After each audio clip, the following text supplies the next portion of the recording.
di hari Senin, Detikers.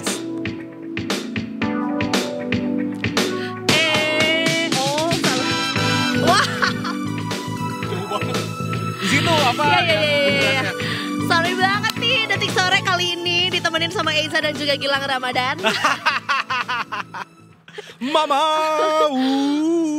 Kok ke Queen? Ya kan dia bisa semuanya kan. Oh ya boleh sih. Walaupun tadi penempatan drumnya di sini, tapi simbalnya di sana ya, RT sebelah ya. Awalnya di Mampang. Akhirnya dari sini aja lah, Macet jauh dong, banget, Kak. macet banget. Apa kabar Riza hari ini? Alhamdulillah luar Alhamdulillah. biasa ya, sehat sentosa di hari Senin. Gimana kabarnya hari Senin? Wah, kita tetap harus semangat walaupun gagal ke Piala Dunia. Waduh. Ini baru pembukaan ya, udah.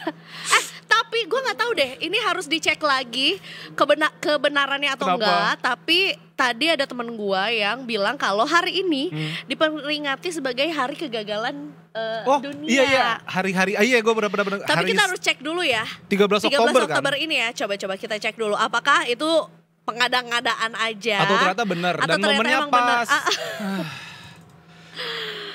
Coba kita cek dulu. Jadi Bener gak? setiap tanggal 13 Oktober dunia memperingati Hari Kegagalan Internasional. Yes! Atau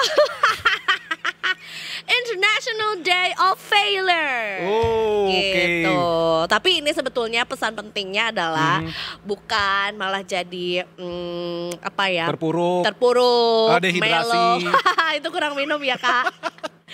Tapi yang jelas bahwa ya gagal tuh nggak apa-apa, manusiawi. Dulu juga kan kita zaman sekolah juga nggak bisa semuanya 40 orang ranking 1. Betul, ya kan? setuju. Kalau lomba renang itu nggak bisa semuanya naik podium, ya kan? Basah betul. nanti podiumnya ya. Becek, bener. Jadi betul itu hari kegagalan internasional hari ini ya. Gimana? Sudah ada kegagalan yang bisa kita rayakan? Sudah. Kegagalan dirayakan tuh kemarin ya, Za. Minggu dini hari ya, kita kan kalah timnas. Oh langsung banget nih, udah gemes ya? Iya. Udah gemes ya? Itu udah gue buka langsung tuh. Iya, beda. Oh. Iya, karena kan memang harinya Detik Sport juga ya. Iya, karena kan Betul. Eza kan tahu kemarin kita bermimpi masuk Piala Dunia kan. Betul, and it feels so close to you right now. Itu lagu siapa ya? Calvin. Calvin Harris. Betul. Bukan Kevin Klein ya. Nah, jadi memang kalau misalnya ya kemarin tuh kan kita lawan Irak tuh, Za. Betul. Kalah 1-0 ya kan. Terus nah ini para pemainnya nih, kita kalah 1-0, sebelumnya kita kalah lawan Arab 2-3. Akhirnya kita gagal ke Piala Dunia 2026. Harus mengubur mimpinya kembali. Harus kembali mengubur mimpi walaupun sebetulnya ini adalah posisi terdekat ke Iya, Piala Dunia juga. Ini sebetulnya juga pemecahan rekor juga sih. Iya, kita ya. paling jauh melangkah ke sini ke ronde keempat ini, paling Betul. jauh. Dan negara ASEAN paling jauh Indonesia. Betul. Yang ngebawa. Jadi nggak bisa bilang kalau kayak timnas mainnya kurang jauh, udah kok. Iya lagi. Cukup jauh. Cukup ya. jauh, sangat jauh. Tapi yang menarik adalah setelah kekalahan ini, Za, nah ini munculnya kan di Detikers juga bisa bacakan muncul hashtag atau tagar Patrick Kluivert out. Oh, Fedi Nuril juga cukup ini Iya, ya, Fedi Nuril cukup juga. keras gitu Cukup ya, keras. mengomentari di platform X juga. Yang kita tahu memang sebenarnya Fedi Nuril tuh juga cukup keras kalau ngomongin soal politician, pemerintahan, dan segala macam, kebijakan-kebijakan. Sekarang juga soal bola juga dia Betul. meramaikan tagar itu ya. Meramaikan dan Apa katanya? ini kabar terbarunya nih, Za. Kabar terbarunya soal isu Patrick Kluivert out dari Pak Sumarji yang selaku manajer timnas, dia bilang kalau pemecatan Kluivert itu diputuskan dalam rapat Exco PSSI atau rapat Komite Eksekutif PSSI. Oh, jadi Pak Sumarji baru aja nyampe nih hari ini di Indonesia. Dan nggak bisa semena-mena langsung tiba-tiba Iya. karena kalah satu pertandingan atau nggak. Nggak Memang lolos, misi. Tapi memang sebenarnya Kluivert juga didatangkan ke Indonesia adalah misi utamanya adalah membawa Indonesia ke Piala Dunia kan. Itu sempat abu-abu sebenarnya. Oh. Karena PSSI sempat bilang kalau kita nggak ada target di 2026 ini. Targetnya nanti 2030. Tapi karena memang udah kepalang tanggung Sintayong ngebawa sampai ronde ketiga. Iya. Terus kayak peluang itu ada, ya kenapa enggak kita beneran mati-matian di situ, Za. Oh gitu. Terus kemudian ketika hashtagnya ramai gitu ya, terus diminta out lah Kluivertnya. Iya. Nggak bisa semata-mata Nggak langsung bisa. di kick gitu aja ya. Dan Pak Sumarji kan memang dari manajer timnas ini dia juga kombes polisi juga kan, dia bilang memang dia menyiapkan laporan, Za, untuk nanti dievaluasi karena memang keripik setiap gue diambil keripik gue. enak lagi itu. Masih Ya banyak kan? Boleh Oke. nggak kita Gak fokus. Gue udah bilang itu keripik gak bisa berhenti. Iya, jangan ditaruh di situ, taruh sini, taruh tengah. Biar ambil. Taruh di Bank Mega aja dikunci biar nggak bisa ada yang masuk.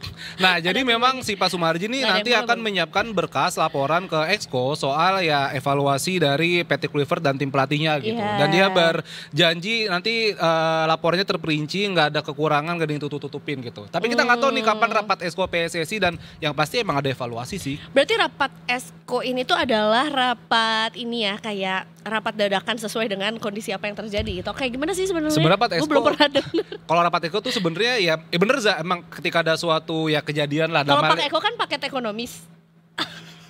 Tahu nggak? Toko ayam itu. Toko ayam ya.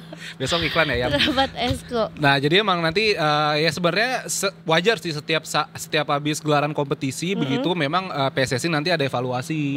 Nah mungkin nanti nih Patrick Kluivert akan dievaluasi nih, karena kan ya kemarin juga sempat ramai tuh yang lawan Irak, susunan pemainnya tiba-tiba ya di luar Nurul ya kan, kayak ini siapa yang main nih begitu kan.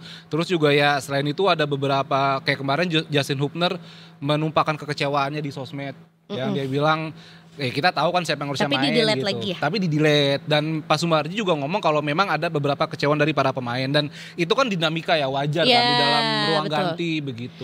Dan termasuk juga namanya juga sepak bola ya kan, pemain yang di lapangan aja 11 aja plus ya, maksudnya kan dengan adanya pergantian apa segala macam, belum lagi yang di balik layarnya itu pasti juga nggak akan pernah bisa memuaskan semuanya gitu kali ya, karena kepalanya juga banyak. Iya. Gitu. Dan bola itu bundar.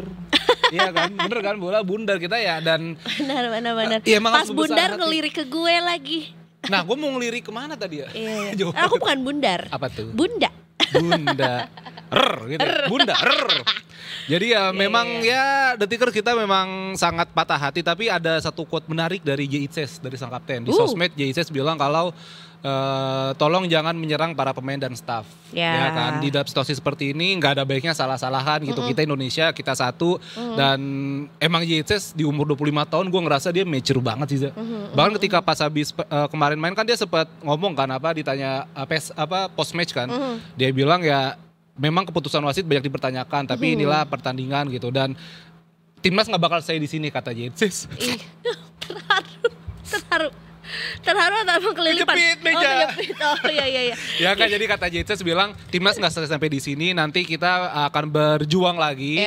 Ya masih banyak pemain muda, dan timnas yang sekarang ini kan salah satu bisa dibilang sebagai ya mereka akan mendorong generasi muda ke depannya. Mungkin Eza bakal jadi main timnas, nggak ada yang tahu kan? Keren banget. Subasa Eza. Wow, sliding tackle. Eza Ronaldo. Lionel Eza. Semuanya gue sebutin nama pemain bola. Secara gender udah beda ya. Secara usia juga. Mungkin kalau aku nganter catering boleh lah ya. Oh, Eza Food and Beverage. Boleh. Tapi Eza sebagai penonton timnas nih, maksudnya kan Eza bener penonton yang menikmati kan. Nah, sesedih apa Za? Jujur. Baru tahun ini loh gue sebenarnya kayak into dengan, bukan baru into yang kayak mencintai timnas dan segala macam ya, tapi maksudnya benar-benar cukup mengikuti gitu ya, dinanti-nantikan juga pertandingannya juga. Gue ya kecewa lah karena kayak ketika kita punya harapan gitu ya, peluangnya juga ada, antusiasmenya besar dan kemudian juga kita tahu bahwa walaupun timnas juga banyaknya adalah nama-nama yang gue baru tahu, baru kenal, abis gitu juga naturalisasi let's say gitu ya, tapi juga dengan adanya timnas dari tim klub-klub gitu ya, dari klub-klub di seluruh Indonesia bersatu, jadinya kayak ini loh Indonesia yang sebenarnya gitu, yang bersatu, nggak lagi ngomongin soal klub bola mana, nggak ngomongin soal dia dari daerah mana, dia orang mana, nggak ngomongin lagi, nggak deh, pokoknya semuanya bersatu padu untuk dukung timnas gitu. Jadi sebenarnya rasa nasionalisme tuh juga cukup terpancar, salah satunya adalah dengan mendukung timnas gitu. Bahkan lu waktu itu pernah bilang pengen banget nonton di GBK kan? Sumpah ya banget gitu, tapi kayak aku belum punya Garuda jersey. Bukan itu. Oh, Garuda ID. Garuda ID kan gitu. bisa daftar. Ya aku baru punyanya Garuda dalam bentuk kacang aja. Aduh, enak lagi yang Pilus. Tapi emang bener-bener gue setuju kata Iza. Banyak juga di luar sana yang baru pertama kali lihat timnas tuh tahun ini begitu kan, kayak wah ya selain pemainnya katanya ganteng begitu kan, tapi memang ya ternyata kita bisa loh bersaing, kita bisa menang lawan Arab. Benar. Kita bisa nimbang Australia begitu kan. Jadi kayak ada tuh, dan kayak timnas tuh kayak menyatukan semuanya gak sih? Setuju banget, semuanya fokusnya ke timnas, semuanya ngasih ngasih support gitu ya, ngasih doa juga buat timnas gitu. Tapi ya nggak apa-apa. Mungkin nggak semua orang juga kan harus berhasil dalam sekali kesempatan gitu ya. Jadi kita ini cukup tepat juga merayakan hari kegagalan dunia internasional ya. Di 13 Oktober ini gak apa-apa ya. Kesempatan. Iya, ntar 2030 Gon. Nah. Tapi sebenarnya timnas bisa dimainin untuk apa lagi? Iya, gue ngerti maksudnya. Gitu, ya, maksudnya liga apa? Kompetisi terdekat apa? Itu nanti 2026 itu Piala AFF. Di regional ASEAN lah, Piala AFF 2026 ntar tengah tahun maksudnya. Terus nanti 2027 Piala Asia. Piala Asia juga kan itu salah satu yang sangat amat bergengsi. Betul.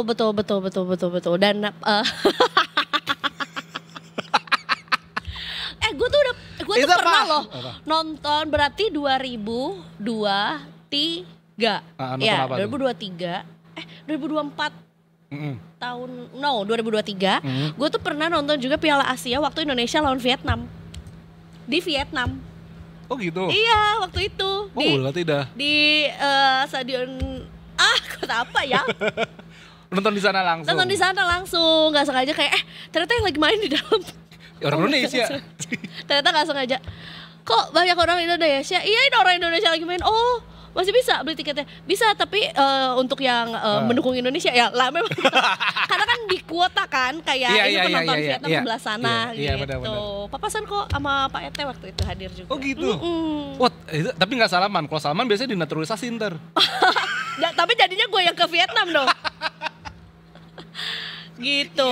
Berarti nanti akan ada Piala AFF. Ada Piala AFF nanti tengah tahun 2026, 2027 Piala Asia. Dan juga ada FIFA Matchday kan, ada uji coba kan. Ya semoga kalau misalnya Kluivert, ya kan nggak tahu nih Iza dipecat apa enggak. Tapi kabarnya kalau dipecat mungkin pesangonnya gede loh, Ja. Iya, karena belum. Masya Allah. Segede itu katanya segede itu. Karena kan dia baru dikontrak awal tahun 2025 kan, sampai nanti 2027. Jadi emang pesangonnya gede ya. Kalaupun misalnya nggak dipecat ya kita berharap Kluivert nih punya banyak waktu nih buat beradaptasi lagi, buat new strategi lagi kan. Karena kan pas kualifikasi Piala Dunia waktunya sedikit kan. Ya lu punya banyak waktu ya, seenggaknya oke lah. Coba AFF menang. Coba Piala Asia melangkah lebih jauh. Tapi histori kita di Piala AFF sama Piala Asia gimana? Piala AFF kita tim terbanyak runner up. 6 kali, gak pernah juara. Almost is never enough ya. Gak pernah, iya. Ya kan? Gak pernah juara. Almost. Nah kalau Piala Asia itu prestasi terbaiknya sama Sintayong 2023 di babak 16 besar. Jadi ya mau gak mau Kluivert harus ke babak perempat final, ke atasnya lagi. Iya. Ya mudah-mudahan naik terus ininya ya, milestones-nya. Jadi kan sebenarnya juga ini bukan benar-benar kita, wah Indonesia gagal. Betul, gagalnya adalah masuk Piala Dunia. Tapi sebenarnya kalau kita lihat lagi secara perjalanan tuh ini udah yang paling jauh, ini udah yang paling berprestasi juga gitu. Nanti kita lihat lagi nih di piala-piala berikutnya atau liga-liga berikutnya juga harus lebih lagi dari yang kemarin. Amin. Dan STI juga ex pelatih timnas baru ulang tahun kemarin, Za. Hari Minggu. Pantesan gue tadi pengen kue ulang tahun. Oh iya.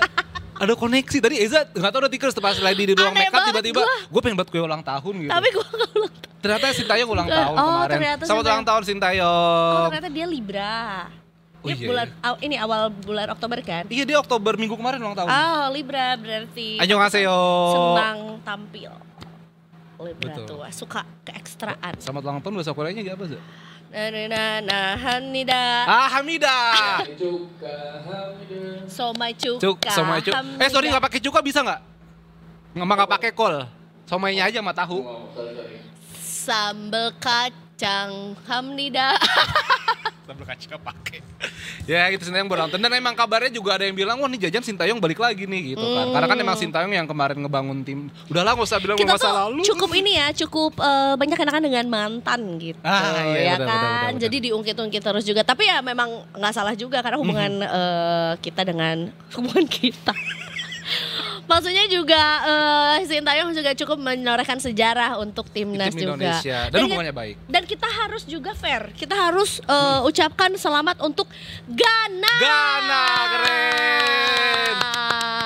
Ghana melaju ke Piala Dunia 2026 untuk pertama kalinya ya. Jadi negara baru kedua kali dia. Oh kedua. Yang baru pertama apa? Yang baru pertama berapa tuh? Uzbekistan tuh baru pertama. Uzbekistan. Dia bestie sama kita ya, masih di Asia juga bestie ya. Bestie banget. Uzbekistan. Kak Afif juga kan emang senang banget sama yang berbau-bau Uzbekistan ya. Wah iya kebetulan. Saya susah banget lagi di ini presetin. Makanan khas makanan Uzbekistan ada. Nasi goreng Uzbekistan. Nah itu enak tuh. Ya kalau ngomongin nasi goreng Uzbekistan juga nanti Polandia juga nasi goreng Polandia. Tinggal diganti aja belakangnya. Iya. Terus kita ada Uzbekistan yang baru.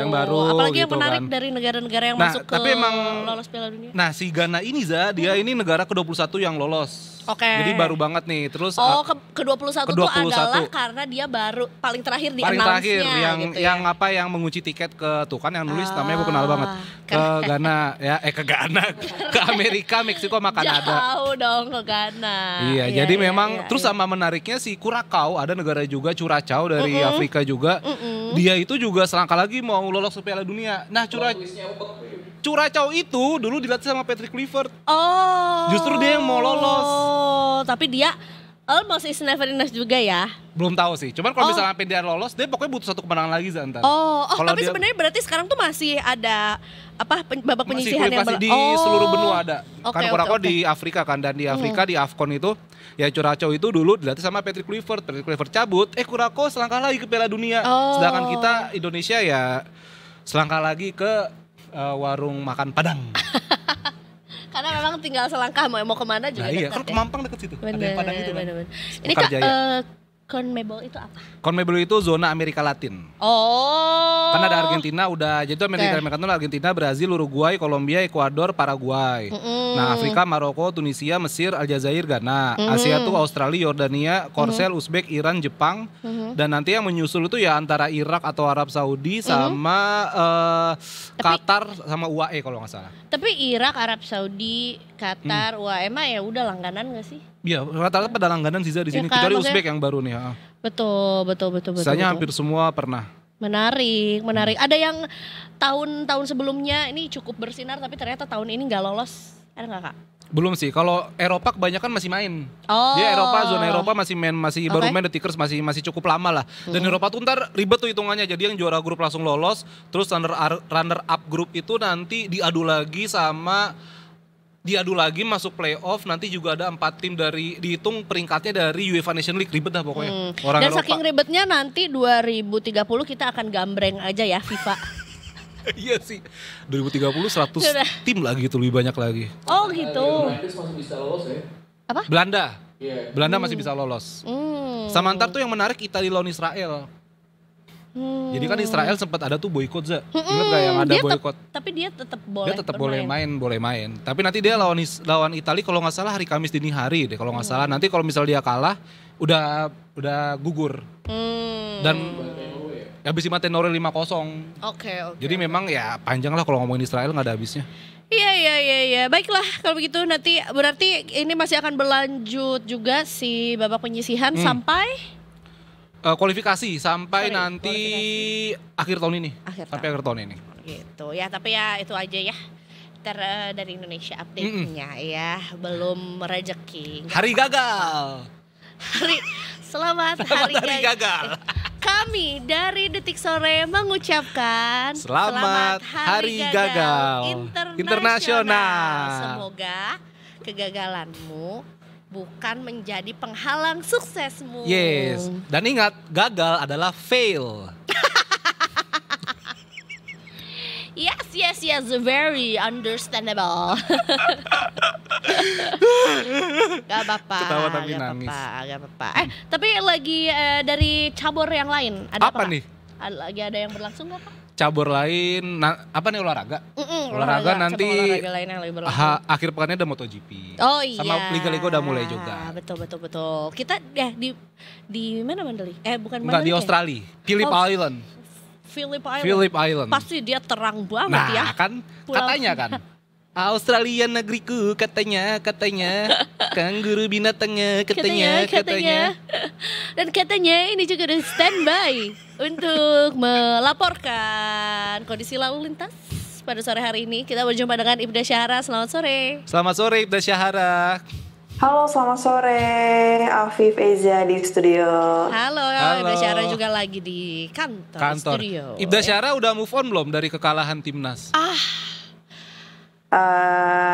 Kalau move on sih sepenuhnya pasti belum ya, karena kan kita sebagai masyarakat pasti punya harapan besar. Tapi ya nggak apa-apa. Dari kegagalan ini pasti akan ada kesuksesan di kesempatan berikutnya. Amin. Kayaknya juga Ibda Syahara lagi merayakan Hari Kegagalan Internasional ya. Ibda Syahara hari ini tuh memang ada sejarahnya juga. 13 Oktober itu adalah Hari Kegagalan Internasional. Jadi bukan berarti kayak kita terpuruk gitu dengan adanya kegagalan, tapi dijadikan bahan bakar untuk motivasi lagi. Amin. Gitu. Benar, karena kegagalan itu kan mahal ya. Kegagalan tuh mahal, betul. Betul, pelajaran yang mahal. Jadi dan guru berharga. kehidupan. Wah, langsung saja kalau gitu Ibda Syahara boleh dengan laporannya. Oke, baik, terima kasih rekan-rekan di studio dan selamat sore Detikers. Dengan saya Ibda Syahara dari NTMC Korlantas Polri pada sore hari ini akan menginformasikan bagaimana situasi arus lintas terkini berdasarkan pantauan CCTV Korlantas Polri. Kita akan menuju ke titik yang pertama, yaitu dari kawasan JPO Taman Anggrek, Jakarta Barat. Untuk arus lalu lintas sore hari ini dari arah Selipi yang akan menuju ke arah Grogol melalui jalur flyover terpantau lancar. Sementara untuk arus lalu lintas di tol dalam kota dari arah Jakarta yang akan menuju ke arah Bandara Soekarno-Hatta pada saat ini terpantau lancar.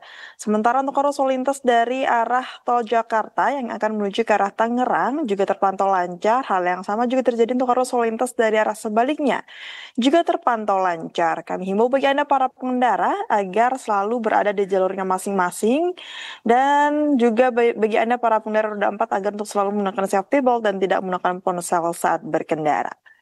Ya, Detikers, kita akan menuju ke titik yang kedua, yaitu dari kawasan Simpang Cempaka Putih Coca-Cola, Jakarta Timur. Arus lalu lintas sore hari ini dari arah Cempaka Putih yang akan menuju ke arah Pulau Gadung ataupun Tanjung Priok dan juga Cawang terpantau sudah terjadi peningkatan volume kendaraan cukup signifikan karena memang berkaitan dengan jam pulang perkantoran. Kemudian untuk arus lalu lintas dari arah sebaliknya, yaitu dari arah Pulau Gadung ataupun Tanjung Priok dan juga Cawang yang hendak menuju ke arah Cempaka Putih pada saat ini juga terpantau ramai. Ketersediaan menjelang traffic light selepasnya kendaraan dapat melaju dengan kecepatan berkisar 20 sampai dengan 50 km per jam. Kami mengucapkan terima kasih kepada Anda, para pengendara yang telah berhenti di belakang garis stop dan tetap menelurkan hak pejalan kaki. Dan bagi Anda para pejalan kaki yang hendak menyeberangi kawasan ini, harap untuk selalu menggunakan JPO atau jembatan penyeberangan orang, atau Anda bisa menggunakan zebra cross untuk menyeberangi kawasan ini demi keselamatan diri Anda pribadi.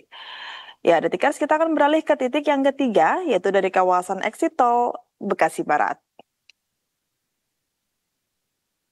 Dapat kita saksikan bersama bahwa untuk kondisi arus lalu lintas pada sore hari ini dari arah gerbang tol Bekasi Barat yang akan menuju ke arah Pekayon ataupun Kalimalang dan juga Jalan Ahmad Yani terpantau lancar. Sementara untuk arus lalu lintas dari arah Pekayon yang akan menuju ke arah Kalimalang ataupun Jalan Ahmad Yani maupun yang hendak memasuki gerbang tol Bekasi Barat pada saat ini juga terpantau lancar. Kami himbau bagi Anda para pengendara khususnya yang hendak menggunakan jalur tol agar untuk kembali mengecek saldo e-tol Anda. Pastikan dalam keadaan cukup agar nantinya tidak mengakibatkan ketersendatan arus lalu lintas. Ya, Detikers, kita akan menuju ke titik yang terakhir, yaitu dari kawasan Pos Pol Cisarua, Bogor, Jawa Barat. Arus lalu lintas sore hari ini dari arah Puncak yang akan menuju ke arah Jakarta ataupun Ciawi terpantau ramai. Hal yang sama juga terjadi untuk arus lalu lintas dari arah sebaliknya, yaitu dari arah Jakarta ataupun Ciawi yang hendak menuju ke arah Puncak pada saat ini juga terpantau ramai. Kami himbau bagi Anda para pengendara agar tetap berwaspada serta bersabar mengingat di kawasan ini banyak sekali aktivitas angkutan umum yang kerap kali menaik turunkan penumpang di seberang tempat. Dan bagi Anda yang hendak memiliki kepentingan untuk berhenti atau Menuju ke pusat pertokoan di kawasan ini harap untuk tidak memarkirkan kendaraan Anda di bahu jalan karena dapat mengakibatkan ketersendatan arus lalu lintas. Dan Detikers, bagi Anda yang ingin mengetahui seputar informasi arus lalu lintas terkini, Anda bisa menghubungi layanan call center kami di 15669 ataupun di SMS Center di 9119. Pelanggar stop kecelakaan, keselamatan untuk kemanusiaan, Indonesia tertib dan salam presisi. Demikian Ibda Syara melaporkan kembali bersama dengan rekan-rekan di studio. Silakan. Terima kasih banyak Ibda Syara atas laporannya juga. Terima kasih. Jangan lupa tuh kan dicek selalu saldo e-tolnya. Iya. Jangan dipakai jajan terus. Iya, mau gimana? Saldo rekening juga sebenarnya dipakai jajan. Ya. Jadi semua saldo sebenarnya harus dicek juga ya sebelum bepergian ya, pastikan dulu. Terima kasih banyak Ibda Syara atas laporannya sore hari ini. Terima kasih. Salam presisi. Dan Detikers, walaupun sebenarnya juga ini baru hari Senin ya, jadi masih cukup panjang juga menuju weekend. Tapi nanti sore di Sunset Talk ya, kita juga akan ketemu sama satu musisi yang punya lagunya tuh judulnya adalah Senin sampai Jumat. Senin hingga Jumat. Jadi emang itu Sabtu Minggu nggak boleh diputar lagunya. Oh iya sih, Senin sampai Jumat ya. Oh dia libur ya Sabtu Minggu berarti. Benar, office hour emang namanya juga. Termasuk Doi juga lagi hits banget, gak cuman karena baru ngeluarin album aja, tapi dia juga adalah salah satu pemeran di film Rangga Cinta. Oh yang baru itu. Yang Gen Z banget itu. Jadi dia selain musisi juga emang seorang aktor juga sih. Nanti kita ketemu sore ini ya. Oke, Sunset Talk. Detikers, kita break dulu kalau begitu. Nanti kita balik lagi, jangan kemana-mana, tetap di Detik Sore. Gak cuma hore-hore.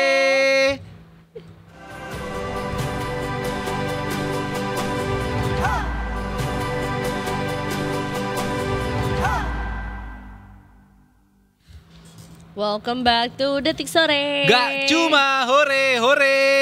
Tadi ada lagunya dari gue jadi lupa. Ini itulah. Apa tadi? Oke, we are okay. Bukan. Reality Club. Reality Club. Oh, we are okay. Iya, nanti akan ada juga dari We Are Okay. Udah ke-play belum ya kemarin? Belum baru hari Jumat juga kemarin ya. Dan tentunya kali ini di Detik Sore kita mau sebenarnya kalau ngomongin soal Bali ya, harusnya kita ngomongin soal lokasi pariwisata yang mungkin wajib dikunjungi. Keindahan alam atau lagi misalnya ada kira budaya apa gitu ya di Bali. Tapi sayangnya kali ini justru yang datang dari Bali berita duka lagi. Karena terakhir kali kita ngeberitain dari Bali juga soal banjir juga kan. Oh yang banjir ya. Gitu. Nah kali ini justru ada sebuah tragedi yang cukup mengerikan sih, karena menelan 2 orang korban. Sebetulnya yang terjadi adalah perseteruan perseteruan antara 2 kelompok dan akhirnya cekcoknya ini tuh menelan korban gitu sampai akhirnya sebetulnya juga dari satu pihaknya ini juga luka-luka, yang satunya tuh meninggal 2 orang dan bahkan ada yang kritis dimasuk rumah sakit juga gitu. Kita sebenarnya nanti terhubung dengan Aryo Mahendro ya, jurnalistik Bali untuk membahas soal ini lebih lanjut begitu kan. Tapi mungkin belum masih diusahakan ya guys. Masih lagi cari posisi dulu katanya ya, biar enak melaporkannya juga dari kita. Jadi sebenarnya ini tuh kita kasih background dulu deh sama Detikers juga apa yang sebetulnya terjadi ya. Jadi ini tuh ada percekcokan di jalan ya, yang sebelumnya itu satu warga yang namanya adalah JS ini kesal akan IKA ini yang menyetop mobilnya. Nah, setelah kesal itu adalah pesan ajakan untuk berkelahi. Tapi kita nanti akan clarify siapa yang ngirim pesan ke siapa gitu ya. Dan diiyakan gitu ya ajakan untuk berkelahinya ini. Dan ternyata sebetulnya juga walaupun memang tadi hanya ada 2 orang atau 2 pihak yang di-mention gitu ya, akhirnya juga masing-masingnya juga bawa rombongan. Pasukan lah kurang lebih, bawa rombongan gitu ya untuk mereka berkelahi lah gitu ya untuk beradu jotos. Tapi sayangnya kalau adu jotos kan tangan kosong nih. Ternyata juga ada katana atau pedang yang terlibat di sana. Makanya sebenarnya 2 korban yang tewas ini tuh katanya ditebas sama katana. Nah, gua kira nih ya, karena kan sebenarnya ini cekcoknya adalah karena mobilnya di stop. Iya. Jenis mobil yang di stopnya tuh Jeep. Nah, gua kira tuh jenis Jeep katana. Beda ya sih. Kan? Ada kan? Iya. Ada ya katana kan? ya. Oke, kita langsung sapa aja Aryo Mahendro, jurnalistik Bali yang sudah ada di lokasi dan akan membicarakan hari ini lebih lanjut. Selamat sore Aryo. Selamat sore Asia. Halo Bang Aryo, hari ini melaporkan langsung dari kantor juga ya, dari Detik Bali juga soal tragedi yang menelan dua orang korban yang padahal sebetulnya ini berawal dari percekcokan di jalan raya. Betul ya Mas Aryo? Mungkin boleh diceritakan seperti apa kronologinya Mas? Jadi itu jadi hari kemarin memang dipicu polisi kita memang dipicu oleh kajian berarti satu konteks yang menjadi mengajak pelaku di laut. Mas Aryo kayaknya masih putus-putus nih, belum. Iya suaranya Mas. Iya belum bisa terdengar dengan jelas. Iya, mungkin boleh bergeser sedikit atau berganti koneksi dulu. Berganti koneksi. Iya. Karena sayang sekali nih kita nggak bisa mendengar dengan jelas juga gitu. Dan ini juga sebenarnya beritanya sudah naik di Detik Bali ya Zay ya. Dan jadi most populer juga di Detik Bali dan memang ini sebenarnya bagi gue pribadi ya, maksudnya orang-orang Bali itu yang gue tahu sih mereka tuh sangat santai begitu. Ramah, mereka sangat sangat humanis, sangat membantu. Pengalaman gue pernah ke Bali waktu itu udah lumayan lama sih 2000 lumayan lama lah 2010-an. Jadi gue ceritanya waktu itu lagi di VVIP bandara, lagi sama Menteri Pariwisata di Bandara Ngurah Rai kan. Habis kunjungan Raja Salman. Nah gue bisa wawancara Menteri Pariwisata itu di VIP gue bareng rombongan menteri kan. Nah rombongan menteri udah beres wawancara, rombongan menteri balik kan ke Jakarta ya kan, gue bukan rombongan menteri. Gue akhirnya balik nih.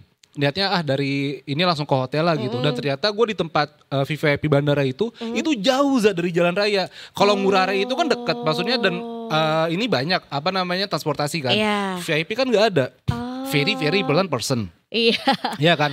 Nah ternyata di ruangan gue ini itu sebelahnya Ngurah Rai, maksudnya bandara komersilnya, dan itu cuman pagar tinggi doang. Gue sempat mikir apa gue panjat aja ya. Cuman kalau gue panjat gue masuk Detik News, diberitain kan. Akhirnya gue jalan nih ke depan, iseng aja gitu, maksudnya ide aja gitu, udah jalan aja ke depan. Muter aja mengitari gitu ya. Paling gak jauh, pas gue mau jalan, ada motor lewat, kayak petugas itu kan, Mas mau kemana? Dia bilang gitu, mau keluar Pak. Loh ini jauh Mas, 3 kilo jalannya ke depan. Oh begitu Pak, Mas emang dari mana? Saya dari tadi wawancara menteri Pak gitu. Udah akhirnya dia udah Mas saya anterin gitu kan. Dianterin sama dia ke depan naik motor. Nggak pas di motor kan gue ya maksudnya ya adalah 10.000 20.000 gitu kan. Gitu, buat ini uang capek lah gitu. Pas turun Pak ini makasih ya Pak ini Pak gitu. Oh Mas nggak usah gitu. Lah nggak apa-apa Pak, gue maksa gitu lah maksa. Pak nggak apa-apa ini emang salah saya juga gitu kan. Saya nggak tahu juga Pak nggak apa-apa gitu. Udah Mas nggak apa, saya kan emang niatnya mau bantuin Mas doang gitu. Mas hati-hati ntar di jalan ya gitu. Maksud gue kayak wah ini orang Bali emang helpful banget gitu loh, dan gak aneh juga kalau bule-bule pada suka kesana kan. Iya betul. Dan mereka ngerasakan kalau wah orang-orang Indonesia tuh ramah. Iya, begitu. Salah satu yang merepresentasikan masyarakat Indonesia yang juga paling sering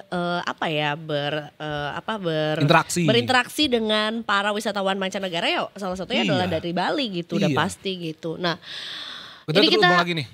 Coba kita cek dulu nih, Mas Arya selamat sore. Apakah sudah terhubung kembali? Apakah sudah terhubung? Yes. Okay. Oh belum. Belum. Sabar. Nih, belum. Oh suaranya udah ada sih. Suara udah ada. Tapi wujudnya belum bisa. Belum ada. Tapi suara udah mulai oke tadi. Okay. Tadi ada putus-putus suara. Nggak seputus-putus tadi juga ya. Salah satu yang juga. Nah, hadir. Nah.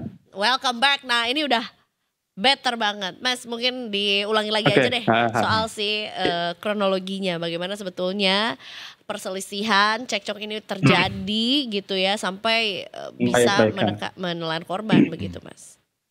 Baik, jadi informasi dari Polres Bangli yang kami terima bahwa sebenarnya cekcok ini dilakukan oleh korban tewas itu yang bernama Jero itu, Jero dengan Jero Sumadi dengan Ketut Arte yang mereka ini Ketut Arte berinteraksi di Facebook. Jero Sumadi menantang Ketut Arte untuk berkelahi di lokasi kejadian. Kemudian ketika mereka bertemu, si Ketut Arte ini mengetahui bahwa Jero Sumadi sudah memegang senjata tajam. Ada rasa takut dari si Ketut Arte, kemudian dia kabur pulang ke rumah, mengajak Jero Wage, dua temannya bernama Jero Wage dan Nyoman Berisi untuk menghadapi Jero Sumadi. Setelah bertemu kembali ternyata Jero Sumadi juga tidak sendirian. Waktu itu dia juga bersama dua orang kawannya bernama Ketut Tawan dan Iwai Ruslan. Dan setelah berkelahi itulah alhasil ya Jero Sumadi dan Ketut Kartawan tewas. Hanya menyisakan Wayan Ruslan yang masih terluka parah dan masih dirawat di rumah sakit RSUD Bangli kan. Baik. Begitu. Berarti sebetulnya percekcokan ini tuh betul ya, awal mulanya adalah terjadi di jalan raya. Terus kemudian akhirnya ada pesan yang dikirimkan oleh berarti yang mengirimkan pesannya adalah yang korban meninggal gitu ya. Dari Jero Wage juga yang menantang gitu ya, rivalnya untuk hadir juga gitu. Dan itu karena ini penyetopan mobil jeep ya Mas ya? Itu bagaimana Mas? Informasinya memang percekcokan di media sosial, tapi yang melatar belakangi itu kami belum dapat pernyataan pasti ya dari atau keterangan pasti dari polisi terkait itu apakah benar ada sesuatu yang memicu sebelum cekcok di media sosial itu. Memang awalnya dugaan soal penghadangan mobil, tapi itu juga belum dipastikan sampai sekarang. Belum ada keterangan pasti dari kepolisian begitu. Baik, kemudian dari pihak rivalnya juga, ya yaitu adalah Ketut Arte. Ketut Arte juga itu bagaimana kondisinya sekarang, Mas? Apakah sudah diamankan oleh pihak kepolisian atau? Oke, baik. 3 orang ini sudah ditangkap polisi ya. Jadi sudah ditahan dan sudah dimintai keterangan di Polres Bangli terkait peristiwa penganiayaan yang menyebabkan korban tewas ya. Begitu. Oke. Terkait dengan katana yang dimiliki alias pedang yang dalam bayangan kami adalah katana itu adalah pedang panjang gitu yang khas Jepang gitu. Apakah seperti itu Mas? Iya. Wujudnya? Oke, baik. Memang wujudnya hampir sama ya. Jadi panjangnya hampir sama seperti pedang khas Jepang itu. Tapi memang mungkin namanya bukan katana, tapi memang bentuknya seperti hampir sama seperti itu. Begitu. Ya.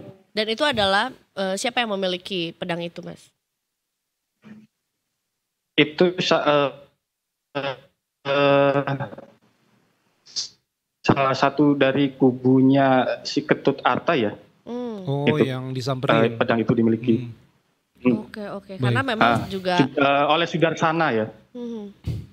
Karena memang juga tadi sebelumnya juga disampaikan bahwa Jero Sumadi yang juga menjadi korban meninggal juga sebelumnya juga membawa senjata tajam begitu ya? Iya. Baik. Kedua kubu ini berbekal masing-masing berbekal sudah bersiap gitu mereka. Mungkin bawa senjata. Dan ada kabar Mas katanya motifnya ini terkait perebutan lahan parkir ya, atau konflik lain yang mendasari akhirnya terjadi bentrokan ini Mas?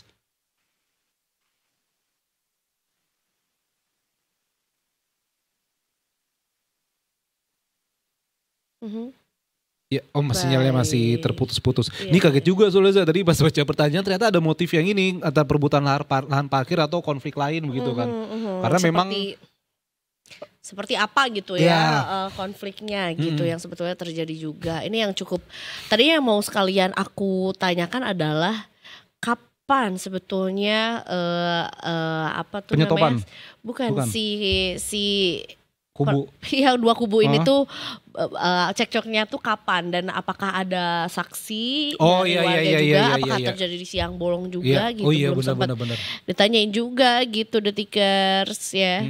Tapi yang jelas ini cukup mengerikan juga, berarti 2 versus 3 orang gitu ya. Dan 2 dari kubu yang justru mengajak untuk untuk berduel itu ternyata juga itu ya justru malah meninggal dunia juga gitu. Dan yang pasti ini dari Detik Bali emang beberapa pelaku sudah diamankan begitu kan, dan pelaku dari kubu itu sudah mengakui perbuatannya begitu, dan sekarang masih diproses. Tadi juga kalau kata Aryo Mahendro kan belum ada, polisi belum bisa ngomong lagi nih apakah memang karena ada mobil yang diberhentikan begitu kan, atau dan kita juga tahu ada kabar kalau misalnya terkait perebutan lahan parkir begitu. Yang pasti nanti Detikers bisa baca lebih lengkap di Detik Bali. Betul ya, dan mudah-mudahan hal ini juga sebetulnya tidak terjadi lagi juga ya. Gitu, sayang sekali malah mendengar berita yang cukup mengerikan, mencekam gitu ya. Mencekam. Dari Bali juga, karena memang ya kebayang kalau misalnya berita ini justru sampai kemana-mana gitu kan. Bikin takut, membuat orang berspekulasi juga bahwa sebetulnya ternyata mudah ya untuk memiliki sajam gitu ya di Bali gitu. Jadi ya mudah-mudahan hal ini juga tidak terjadi lagi ya. Kita makasih juga sama Aryo Mahendro tadi ya yang sudah berusaha karena memang sinyalnya mungkin di sana. Benar-benar dilihat memang juga kayaknya live-nya bukan di Detik Bali, di Jepang juga kayak ya tadi ya. Itu yang ya. ada bambu-bambu. Apa namanya, wall-nya tuh yang gitu. Iya. Ya kayak rumah Nobita. Ya udah kalau begitu kita beralih ke berita yang lain aja kalau begitu Detikers. Boleh berita yang lain. Kita mau ngomongin juga soal warga Jakarta ya yang nggak boleh lagi punya alasan untuk buang sampah sembarangan. Apalagi kalau sampahnya dalam jumlah yang besar, misalnya adalah limbah dari rumah makan. Limbah dari hasil usaha misalnya gitu ya. Jadi Pemprov DKI Jakarta ini lagi punya program yaitu menggratiskan layanan angkut sampah besar gitu. Dan sekarang udah terdigitalisasi di dunia yang sangat modern ini. Mantap. Wah, gimana tadi mantapnya? Mantap. Warga tuh bisa ajukan atau requestnya tuh by website gitu. Jadi ini pengangkutan sampahnya bukan yang sama-sama kecil gitu ya. Itu sampahnya satu. Sofa. Bener ya, sampah-sampah misalnya material atau mungkin sampah yang udah menumpuk udah lama nggak tahu dari mana asal usulnya gitu ya. Jadi memang ini tuh adalah pengangkutan sampah berukuran besar atau bulky waste. Dan bisa juga si limbah-limbahnya tuh berupa yang kayak gini nih, ada kasur, lemari, sofa, perabot rumah tangga bekas dan lain-lainnya juga gitu ya. Mereka juga aktif memastikan layanan dari bulky waste ini tuh bisa berjalan sampai hingga ke tingkat bawah juga. Nah, disampaikan sama Pak Pramono, kebijakan ini tuh diambil biar warga nggak lagi membuang barang bekas sembarangan. Terutama ke sungai, lahan kosong atau titik-titik rawan sampah liar gitu. Nah, sampah-sampah lainnya juga yang cukup besar dan juga ini nggak bisa terurai deh kayaknya ya, baliho. Nah, walaupun memang pemilu udah selesai, iya. Tapi balihonya masih ada. Mungkin sampahnya masih banyak yang menyimpan gitu. Walaupun mungkin kan udah ada aturannya nggak boleh terpasang lagi baliho lah atau bendera-bendera. Ada pajaknya itu loh. Iya benar. Atau mungkin bekas promo biasanya grand opening apa gitu kan suka ada tuh yang bendera-bendera kayak gitu. Nah itu juga bisa ternyata ya yang suka mengotori area-area di Jakarta. Pokoknya warga bisa melaporkan dan merequest kira-kira mau di pick up-nya kapan gitu ya. Yaitu adalah di lingkunganhidup.jakarta.go.id. lingkunganhidup.jakarta.go.id. Habis gitu, klik menu layanan, klik submenu bulky waste. Habis gitu nanti penggunanya atau warganya akan dimintai data diri dan juga formulir permohonan pengangkutan gitu. Nah, atau kalau misalnya opsinya yang lain ya, misalnya kayak aduh pengen lebih cepet nih, tapi kita udah tahu ini sampahnya ada di sini, menumpuk di sini, udah mulai mengganggu juga. Warga juga bisa mengantarkan sendiri sampahnya ke rumah mantan masing-masing loh. Salah informasi yang salah ya. Sorry, maksudnya mantannya dibuang. Taruh ke rumahnya dia. Enggak dong, ke titik-titik pengumpulan yang ditentukan. Jadi boleh juga. Jadi Pemprov DKI juga udah sediain nih tempat pembuangan sampah sementaranya juga untuk si program bulky waste ini gitu ya. Di mana aja titik-titiknya bisa dicari tahu juga di lingkunganhidup.jakarta.go.id. Habis gitu pakai fitur lacak gitu, lacak tempatnya, titiknya juga gitu ya. Iya betul. Iya betul. Sekali lagi? Ya mantap. Bukan. Tapi kalau sampah besar kayak gitu, Detikers apa kira-kira ya? Kalau lu apa, Zam? Mungkin ada yang bukan gak bisa dibuang sih. Mungkin ini sebenarnya gak kepake, tapi dibuang juga bingung. Ini alat elektronik yang emang udah rusak gak bisa diservis lagi. Oh iya, tapi itu kan masih kecil ukurannya. Kulkas 8 pintu kalau aku kan. Yang kulkas 8 pintu itu, yang kamar mandinya di dalam ya? Benar. Jadi emang kan kita ngalah-ngalahin juga Lawang Sewu ya Kak. Iya. 1000 jendela kan. 1000 jendela, 1000 pintu. 1000 pintu. Kali ini 8 pintunya, 8 pintunya. tapi dibuka dingin. Oh oke, benar-benar. Iya, tapi bener, ya setuju, itu setuju. kayak misalnya nih, walaupun mudah-mudahan sih gak rusak ya. Apa tapi tuh? sebenarnya gua tuh di rumah orang tua gua tuh punya kulkas pertama ketika nyokap dan bokap menikah. Iya lagi. Yang artinya umurnya udah lebih tua daripada gua ya. Jadi kita sebelum buka tuh saya salim dulu. Oh iya bener. Karena Tuan dia, gitu. bener. Tapi kan kayaknya kalau misalnya dia usianya udah ngomongin asuransi udah nggak mungkin ada. Iya. Mau dibenerin kadang susah. Dibenerin juga belum tentu tukang servisnya juga ngerti gitu ya kalau kulkas lama. Jadinya kayak ya udah kita tungguin serusaknya aja. Walaupun sebenarnya kalau barang-barang lama tuh umurnya lebih lama lebih awet gitu. Malah mungkin nanti abang servisnya salim juga. Saya belum lahir udah ada nih si saya belum jadi tukang servis. Dia udah kulkasnya udah dingin. Iya kan, bener sih barang elektronik tuh bisa. Gitu. Atau ini kalau gua ini apa? Perabot-perabot zaman dulu. Parabot. Kayak misalnya dulu kan kayak bukan sofa sih, kayak bangku panjang cuman dari kayu-kayu gitu. Ya kayak rotan ya kan. Tahu kan? Tahu, ini biasanya adalah di depan pintu depan. Yes, buat bener. nongkrong. Kadang buat nyambut tamu ya kan. Nyambut tamu. Jadi pas masuk pintu kursinya mewah gitu, tapi dalam masih belum jadi rumah gitu. Yang penting udah keren. Nah, kalau sekarang itu fungsinya jadi lain tuh, si kursi rotan depan pintu tuh. Jadi apa sekarang? Buat senderan paket. Wah, iya, jadi iya, tukang paket taruh paketnya di situ. Iya. Di kursi itu. Tapi kadang kayak itu maksudnya mau dibuang tapi sayang, atau enggak mau dibuang tapi bingung. Benar. Karena gede banget gitu kan. Maksudnya kalau abang kan kadang-kadang ada abang yang barang bekas, ingat nggak? Yang ntar kalau zaman dulu tukeran sama Abu Gosok. Nah kalau dulu lagi tukeran sama Abu Nawas kalau nggak salah. Abu Nawas tuh kayak 1001 malam ya Kak. Iya. Ya. Nah itu kadang kan kalau misalnya barang bekas itu kan mereka cuma ya paling apa sih baju gitu atau mungkin ya apa. Cuma kalau bang barang bekas boleh nggak bang? Wah apa mas? Ini ada ranjang ya kan yang masih ada PR-nya kan nggak mungkin. Betul. Abangnya salim juga nanti sama ranjangnya. Saya belum lahir bang begitu. Itu dia. Ini juga harusnya juga menurut aku ya just idea juga buat Pemprov DKI, karena kan masyarakat juga harusnya cukup antusias juga ya. Karena ini kalau program dari Pemprov udah pasti gratis. Betul. Titik-titiknya juga ada ditentukan juga. Jadi mudah-mudahan juga cukup bisa diakses gitu ya sama warga-warga DKI dah.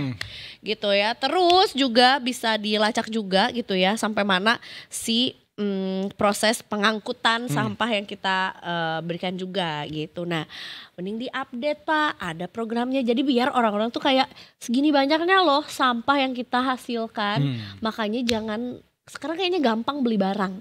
Nah, ya iya. Kan? Karena ya mungkin juga kalau aku sih di usia yang kayak YOLO. Karena kan aku belum ada tanggungan, jadi uang yang aku hasilkan adalah buat aku gitu ya.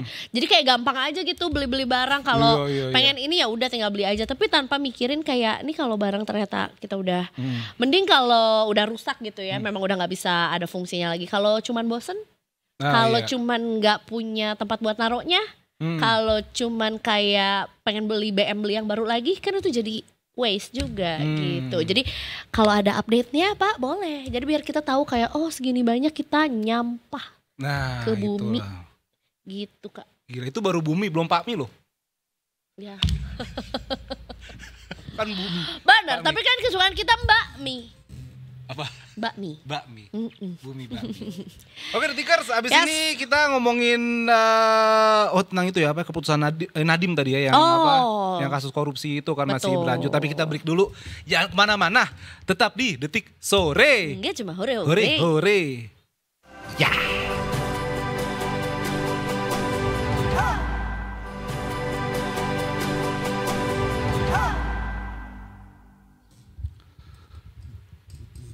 Balik lagi di Detik Sore. Hore. We're back. Dan di Tutorial Review ini kali ini kita nggak ada narasumber ya. Jadi kita akan bacakan semua untuk Detikers soal peradilan Nadiem Makarim ditolak status tersangka sah. Nah, jadi ini lagi-lagi kita bahas kembali ke laptop. Karena kan memang juga kasusnya di laptop. Nah, Detikers, jadi hakim menolak peradilan Nadiem dan status tersangka kasus korupsi laptop itu sah. Jadi Hakim Tunggal Pengadilan Negeri Jakarta Selatan atau PN Jaksel menolak peradilan yang diajukan mantan Mendikbudristek Nadiem Anwar Makarim. Artinya status tersangka Nadiem tetap sah. Penyidikan kasus dugaan korupsi pengadaan laptop Chromebook dengan tersangka Nadiem Makarim pun tetap dilanjutkan. Hakim menyatakan penyidikan dan penahanan yang dilakukan Kejagung terhadap Nadiem sudah sesuai dengan prosedur. Sebelumnya Nadiem Makarim ditetapkan sebagai tersangka kasus dugaan korupsi pengadaan laptop Chromebook yang merugikan negara sebesar 1,98 triliun. Nadiem tidak terima dan mengajukan pra peradilan. Ini sebenarnya yang melatar belakangi kenapa adanya si pra peradilan ini, karena memang ditolak ya gitu ya, sangkaan yang dilayangkan sama Nadiem Makarim ini. Nah sebelumnya jadi Nadiem Makarim ini meminta hakim untuk menyatakan penetapan tersangkanya itu yang ditetapkan oleh Kejari itu tidak sah katanya ya.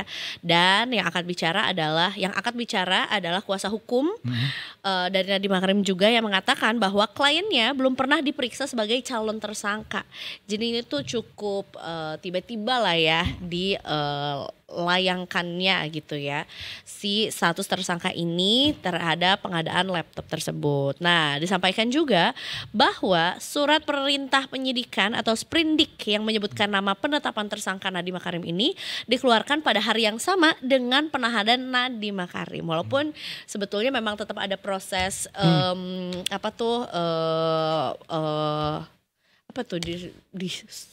penyelidikan. Investigasinya juga cukup lama tuh, 12 jam kalau nggak salah waktu itu ya, diperiksanya juga gitu ya. Dan kemudian penetapan tersangka Nadiem juga tidak diikuti dengan hasil audit kerugian keuangan negara dari BPKP alias Badan Pengawasan Keuangan dan Pembangunan. Jadi menurut kuasa hukum dari Nadiem ini, penetapan tersangka itu tidak sah karena tidak memenuhi dua syarat. Permulaan bukti yang cukup dan juga penahanan Nadiem itu dilakukan secara sewenang-wenang oleh Kejagung gitu. Dan pengacara Nadiem juga mengatakan identitas Nadiem pada saat surat penetapan tersangka itu tertulis dengan kapasitas karyawan swasta, bukan anggota kabinet kementerian sesuai dengan KTP. Nah lebih lanjutnya dia juga mengatakan bahwa Nadiem itu tidak menikmati keuntungan pribadi dalam kasus ini. Disebutkan juga bahwa program digitalisasi pendidikan tahun 2019-2022 lalu itu tuh tidak tidak ada dalam Rencana Pembangunan Jangka Menengah Nasional atau RPJMN 2020 sampai 2024. Jadi tidak ada struktur maupun alokasi anggaran untuk program tersebut. Iya. Bahkan Kejagung itu akan menyatakan penyidik sudah mendapat 4 alat bukti sebelum menetapkan Nadiem sebagai tersangka. Kejagung juga mengatakan sudah ada 113 saksi yang diperiksa sebelum menetapkan Nadiem sebagai tersangka. Kejagung menyatakan proses penetapan tersangka itu telah sesuai dengan putusan MK. Dan itu juga tadi termasuk soal audit BPKP itu kan. Jadi akhirnya memang sepertinya sudah jalan buntu bagi Nadiem untuk bisa membela diri begitu ya. Nah, dalam sidang peradilannya tersebut, Kejagung juga mengungkap sudah ada surat hasil audit dari BPKP terkait proyek pengadaan laptop itu. Ya, Kejagung menyebut ada indikasi kerugian negara dalam kasus itu dan dinyatakan bahwa hasil audit BPKP ini menemukan adanya dugaan perbuatan melanggar hukum dalam pengadaan laptop Chromebook.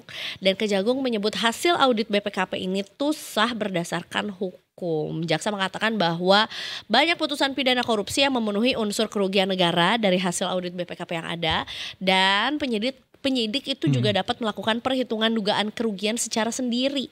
Makanya muncullah angka berapa triliun tuh 1,98 triliun ya. Itu asalnya katanya itu tuh angkanya dapat dibuktikan di persidangan. Gitu. Dan memang panjang banget sih prosesnya ini, berapa poin yang ada di sini kan. Tapi yang pasti hari ini juga tadi orang tua Nadiem sudah angkat bicara ya Za. Ini mengutip dari Detik News, orang tua Nadiem tuh mengaku kecewa atas putusan pra-peradilan yang diajukan putranya. Meski begitu ayah Nadiem, Nono Anwar Makarim, memastikan akan terus berjuang membela putranya. Ini quote on quote Nono kepada wartawan di sidang Pengadilan Negeri Jakarta Selatan, dia bilang hasil peradilan mengecewakan. Sekarang yang penting selanjutnya apa? Kita berjuang terus. Proses ini mesti dilalui panjang sekali. Dan itu juga ya cukup menggemparkan juga gitu ya, buat nggak cuma buat pihak keluarga pastinya juga ya, tapi untuk sebagian besar masyarakat Indonesia gitu. Nah, jadi sebetulnya Kejagung juga ini tuh udah memberitahu hak Nadiem selaku tersangka untuk dapat menunjuk pendamping dan penasehat hukum. Nadiem juga sebetulnya udah diperiksa sebagai tersangka sejak status tersebut ditetapkan. Dan kemudian Kejagung mengirimkan surat penetapan tersangka Nadiem Makarim nomor 463 tanggal 4 September tahun 2025 lalu. Dan juga surat perintah penyidikan nomor 67 tentang tanggal 4 September 2025 kepada yang bersangkutan. Dan akhirnya suratnya diserahkan kepada penuntut umum dan juga KPK. Dalam kesempatan itu, Kejagung juga mengatakan penetapan tersangka Nadiem Makarim itu dilakukan setelah yang bersangkutan diperiksa sebagai saksi. Jadi sebelumnya juga Nadiem itu sudah pernah diperiksa sebagai saksi gitu, tapi tidak pernah sebagai calon tersangka. Gitu. Selain itu juga penetapan tersangka tersebut juga sudah memenuhi alat bukti yang cukup berdasarkan sejumlah alat bukti mulai dari keterangan ahli, surat hingga bukti elektronik gitu. Dan Kapus Penkum Kejagung Anang Supriyatna juga dia menegaskan akan melanjutkan pengusutan dugaan penjara korupsi yang menjerat Nadiem. Dan dia memastikan pihaknya melakukan penyidikan sesuai koridor hukum yang tetap mengedepankan asas praduga tak bersalah. Dan mereka akan memastikan bahwa seluruh tahapan penanganan perkara nanti dilakukan secara objektif dan sesuai dengan peraturan perundang-undangan yang berlaku. Kita nantikan saja nih berarti update-nya di Detik News ya Zaya, karena ini kayaknya masih panjang sih. Masih akan panjang dan bahkan sebetulnya juga ada 12 tokoh yang mengajukan diri untuk menyampaikan pendapat hukum dalam bentuk amicus curiae atau sahabat pengadilan dalam sidang pra-peradilan yang diajukan sama Nadiem Makarim. Nah, ini tuh dimaksudkan untuk memberikan masukan kepada hakim ketua yang mulia perihal hal-hal penting yang seharusnya diperiksa juga nih dalam proses pra-peradilan mengenai sah atau tidaknya penetapan seseorang sebagai tersangka gitu.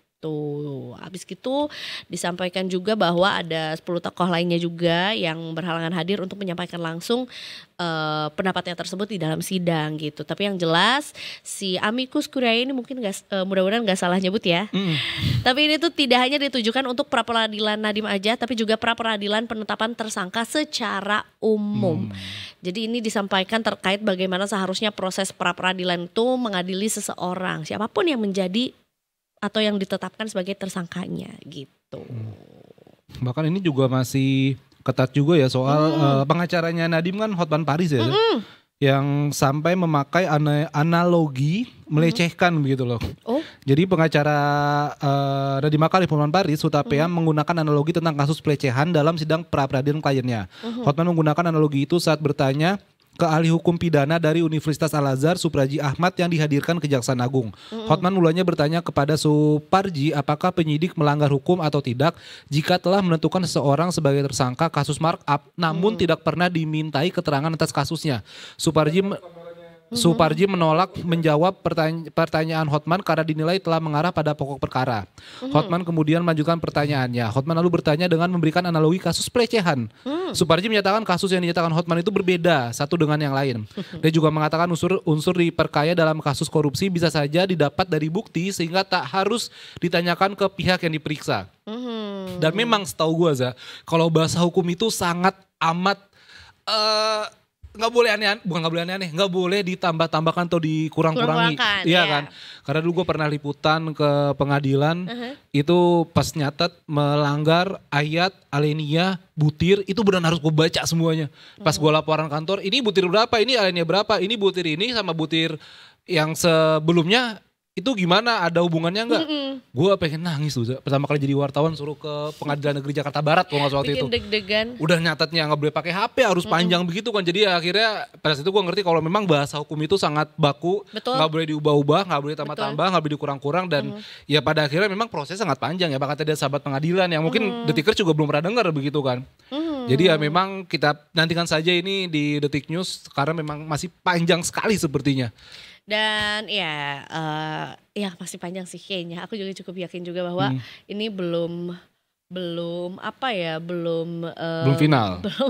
Belum bahkan sampai ada saksi-saksi yang didatangkan gitu ya. Kebayangnya tuh kayak walaupun sebenarnya ini kasusnya nggak apple to apple ya, mohon maaf tapi mungkin cukup akan panjangnya juga pada saat sama kayak kasusnya Pak Tom Lembong kemarin. Oh, gitu yang gula itu ya. Atau kasusnya Jessica Mirna misalnya itu nggak nyambung sih sebenarnya. Tapi kan kita cukup keep an eye on the case gitu ya. Jadi apa-apa headline saja terus gitu. itu tiap hari itu. Gitu. Ya sudah. Itu tadi dia update yang mungkin juga perlu diketahui juga sama Detikers gitu ya. Terutama juga sebetulnya juga masa jabatannya Nadiem Makarim juga kan memang belum, maksudnya masih cukup fresh lah ya, belum lama juga pada saat menjadi Menteri Kemendikbudristek begitu ya. Kita nantikan lagi update-nya juga tentunya cuma di Detik News. Enggak cuma news. Enggak gitu ya. Enggak dong. Oke, sekarang kalau tiap kanal harus ada yel-yelnya sih. Kan ada 15 kanal Detikcom kalau gak salah. Coba Detik Sport. Sporty yuk. Wow. Mending sport daripada report. Ih keren tuh. Iya kan? Daripada report gitu. Detik jangan gue yang bikin semua. Detik Edu, Detik Hidayah, Detik Hikmah. Oh sorry, Detik Hikmah. Detik Hidayah. Oh Hidayah. HP gue kali dulu. Iya lagi. Yang satu kata satu perak. Benar. Kita beralih dulu. Kemana nih? Kemana aja? Sebenarnya ini adalah gimana pun juga kita sama negara-negara tetangga gitu ya. Ya namanya juga kayak kita sama anak tetangga pasti dibanding-bandingin terus ya kan? Iya, banding-bandingin. Dibanding-bandingin. Nah. Tetangganya apa? Seblak tuh. Tetangga, Rafael. Seblak tetangga, oh yang jualan. Gun, gak apa Gun. I mean, apa ya, kayak game-nya tuh terlalu jauh Gun. Maksud gue gimana ya? Seblak tetangga. Iya. Gak apa Gun, push up aja Gun. Tapi sebenarnya juga ini ada hubungannya juga. Apa tuh? Bahwa sebenarnya ini kita harusnya cukup berbangga juga bahwa makanan Indonesia ya kita boleh lah ya klaim seblak. Mau apapun itu Detikers punya pikir seblak gak sehat lah atau seblak tuh overrated dan segala macam. Tapi itu emang sekarang lagi viral di Thailand. Thailand. Jadi orang Thailand tuh jadi banyak yang jualan seblak juga di Thailand. Nggak cuman hore-hore, enggak dong. Nggak cuman orang Indonesia yang memang lagi bekerja lah atau memang tinggalnya di Thailand, tapi orang Thailand ini juga bikin seblak ala Indonesia juga dan dijual di sana dan laku, viral. Orang-orang Thailand juga suka? Suka juga. Nah berarti seblak khas Thailand namanya kan? Iya juga sih. Walaupun sebenarnya mungkin kalau ngomongin seblak atau enggak kayak kuah-kuah somtam gitu yang orange, kuah-kuah Korea sebenarnya secara look nggak terlalu jauh lah ya gitu, agak mirip-mirip juga walaupun mungkin yang paling ultimate pedes dari makanan negara-negara Asia adalah si seblak itu. Nah tapi ini kita bukan cuma ngomongin soal Thailand, tapi ngomongin juga soal Malaysia. Tetangga kita tuh. Tetangga banget kan. Tetangga banget. Nah ini Itu kita apa? emang harus mengakui kalau kita tuh kalah saing guys untuk urusan mendatangkan turis mancanegara atau mendatangkan para ya mau bule-bule lah sebutannya, mau itu misalnya dari belahan dunia lain lah, atau bahkan sebenarnya juga salah satu wisatawan mancanegara yang paling banyak travelingnya itu adalah dari Cina kan. Iya betul. Udah mah deket gitu ya, masih sesama Asia juga, mereka free visa juga dan emang warganya pada dasarnya banyak aja gitu ya. Nah kita baru menyambut 10 juta turis selama 8 bulan pertama di 2025 sampai Agustus kemarin. Malaysia berapa? Nah itu dia kayak 10 juta udah oke dong. Oke sih dibandingkan kalau ngomongin soal angkanya. Tapi sebenarnya kalau ngomongin soal Malaysia dengan hamparan atau luasan negara yang juga jauh lebih kecil daripada kita ya, mereka udah berhasil mendatangkan 28,2 juta wisatawan cuman dalam 8 bulan aja. Padahal di sana nggak ada, padahal di sana nggak ada seblak. Iya. Gitu. Jadi sebetulnya kalau ngomongin soal kenapa sih wisatawan tuh lebih tertarik gitu ya, wisatawan mancanegara tuh lebih tertarik ke Malaysia daripada ke Indonesia. Padahal sebenarnya kan kita juga nggak kalah indah, mungkin juga banyak destinasi bentang alam yang sebenarnya juga nggak dimiliki sama negara lain ya, bukan cuma Malaysia aja. Tapi sebenarnya ada beberapa alasan kenapa Malaysia tuh lebih jadi preferensi juga untuk wisatawan mancanegara ya kan. Jadi sebetulnya Malaysia tuh juga tagline-nya cukup oke banget tuh dengan Truly Asia gitu. Iya. Jadi menggabungkan kan di sana sebenarnya juga cukup ini ya, cukup diverse juga ya. Iya, banyak. Gitu ya.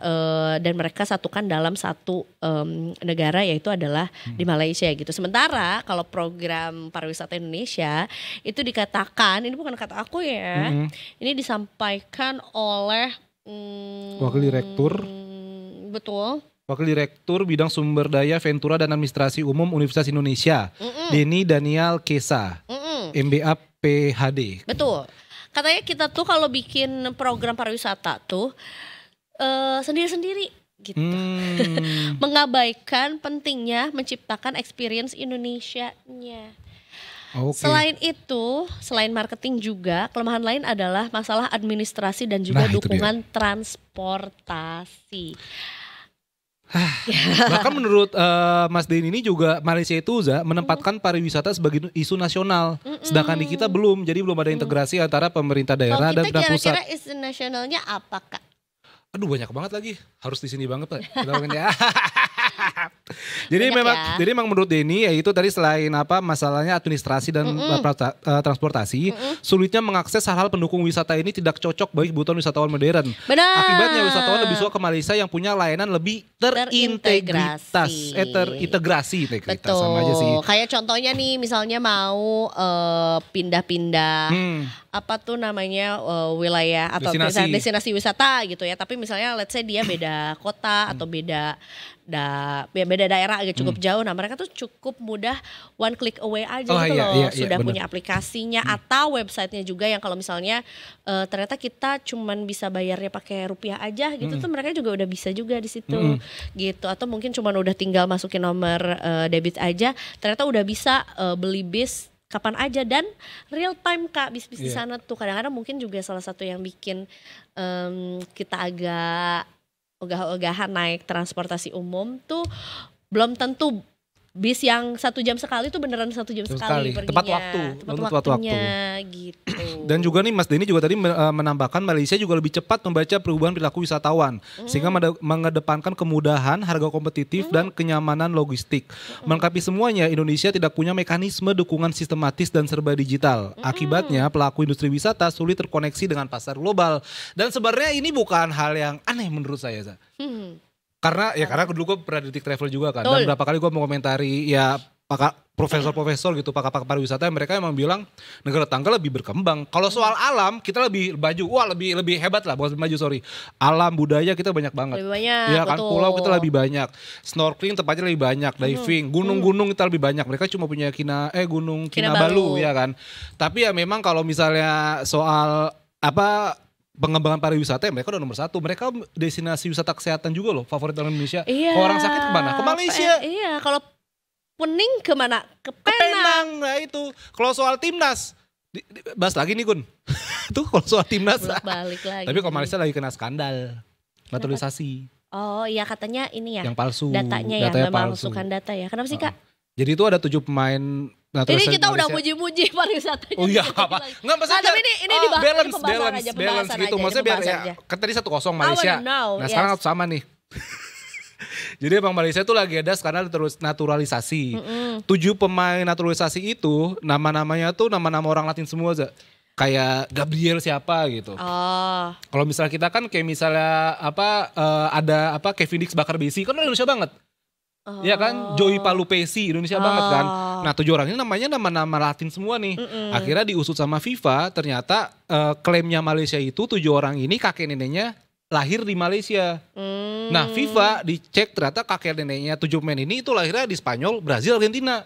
Lah bohong dong Paci-Maci. Terus dari mana darah Malaysianya gitu kan ya. Nah itu jadi salah satu yang naturalisasi FIFA itu adalah generasi kakek nenek itu generasi kedua berarti ya kan, generasi kedua yang ke atas itu harus lahir di negara tersebut. Kayak kita misal Martin Paes sama Ole Romeni. Kan mereka Gun istilahnya Gun believer apa? Suka Justin Bieber, Believers. Justin Bieber. Si Believers ini adalah orang-orang Belanda yang kakek neneknya lahir di Indonesia, di Hindia Belanda. Nah walaupun Martin Paes itu gak punya darah Indonesia, tapi karena kakeknya lahir di sini, akhirnya di Kediri neneknya. Nah kalau Ole Romeni itu neneknya lahir di Medan. Jadi walaupun neneknya lahir besar di Medan, tapi umur 30 balik ke Belanda. Tapi ketika Ole lahir cucunya gitu kan, neneknya ini suka cerita tentang Indonesia. Makanya Ole Romeni akhirnya mau mendukung Indonesia. Berbeda dengan Malaysia yang loh kok ternyata ini palsu. Walaupun lagi bisa diajuin banding sih. Tapi tetap pariwisatanya maju, keren. Apa aku bilang apa? Apa aku kata? Itu harimau. Tak pernah ucap hello pergi kau melambai. Hawi mau. Hai Mama Laya. Gitu, kisah dari tetangga kita. Ya Upin mulu deh ya. Tapi menurut gua itu harus juga, walaupun mungkin kayaknya udah ada sih ya, mungkin dari mahasiswa kampus apa, universitas apa gitu di sana ya, yang meneliti bagaimana pengaruh Upin-Ipin ini mengenai pariwisata branding negara Malaysia. Kan? Pariwisata di sana, orang jadi tertarik juga. Oh iya, perwakilan atau apa yang merepresentasikan anak-anak Malaysia itu adalah Upin-Ipin. Tapi memang cukup merepresentasikan kan ke si diversan kan, kayak misalnya nih mereka kan beda suku, beda etnis juga lah, sama si Mei, sama si Jarjit, sama siapa lagi? Si Jarjit tuh yang suka pantun kan? Iya ya. 1, 2. Oke. Burung terbang. Ayo kita kembali ke kandang. Gitu. Oke, mudah-mudahan pariwisata Indonesia semakin berkibar lagi ya. Amin. Di akhir tahun. Mudah-mudahan Detikers juga yang punya ini kan sudah akhir tahun juga, yang punya rencana untuk berlibur mungkin di Indonesia aja. Nah, itu tagline yang cukup bagus tahu. Di Indonesia aja. Tapi gitu kan untuk wisatawan Nusantara dalam negeri. Kalau luar negeri masih. Ya tapi seenggaknya duit rupiahnya nggak pergi keluar lah gitu. Oh iya, aku cinta rupiah kan? Iya kan, aku gitu. Cinta boleh rupiah. Lah mungkin kita ada subsidi juga meski dolar 16.000. tiket-tiket pesawat yang mungkin cukup apa ya? Cukup mahal, apalagi high season. Natal high season kan? Tapi kalau Natal biarin aja karena maaf yang mau Natalan. Tapi maksudnya karena memang itu udah pas waktunya ramai. Tapi misalnya kayak rute-rute yang sebenarnya wajib untuk dipopulerkan sama orang Indonesia sendiri, kayak misalnya nih ke Banda Neira kan belum banyak gitu ya. Ke timur tuh banyak, belum banyak. Iya, atau mungkin ke Nusa Tenggara udah lumayan lah. Atau misalnya ke pulau-pulau mana gitu. Ya ada subsidinya lah. Ada jadi kita bisa jalan-jalan. Ekonomi juga berputar di situ berwisata. kan. Iya, gue gak kayak pengen makan seafood langsung dari itu enak banget tuh. Ya tuh. Gue pengen makan food dari sinya langsung ya. Dan lebih murah biasanya kalau di daerah pesisir. Bener. Dan gede-gede. Iya, dan dagingnya seger. Aduh, enak lagi. Gue jadi pengen ikan. Bulu babi? Gak boleh kata. Boleh gak sih si urcin boleh-boleh aja sih kalau gak salah. Boleh-boleh aja. Boleh-boleh aja. Kita break dulu ya Detika. Habis kita balik lagi. Jangan kemana-mana, tetap di Detik Sore. Enggak cuma sore. Jejak Jung.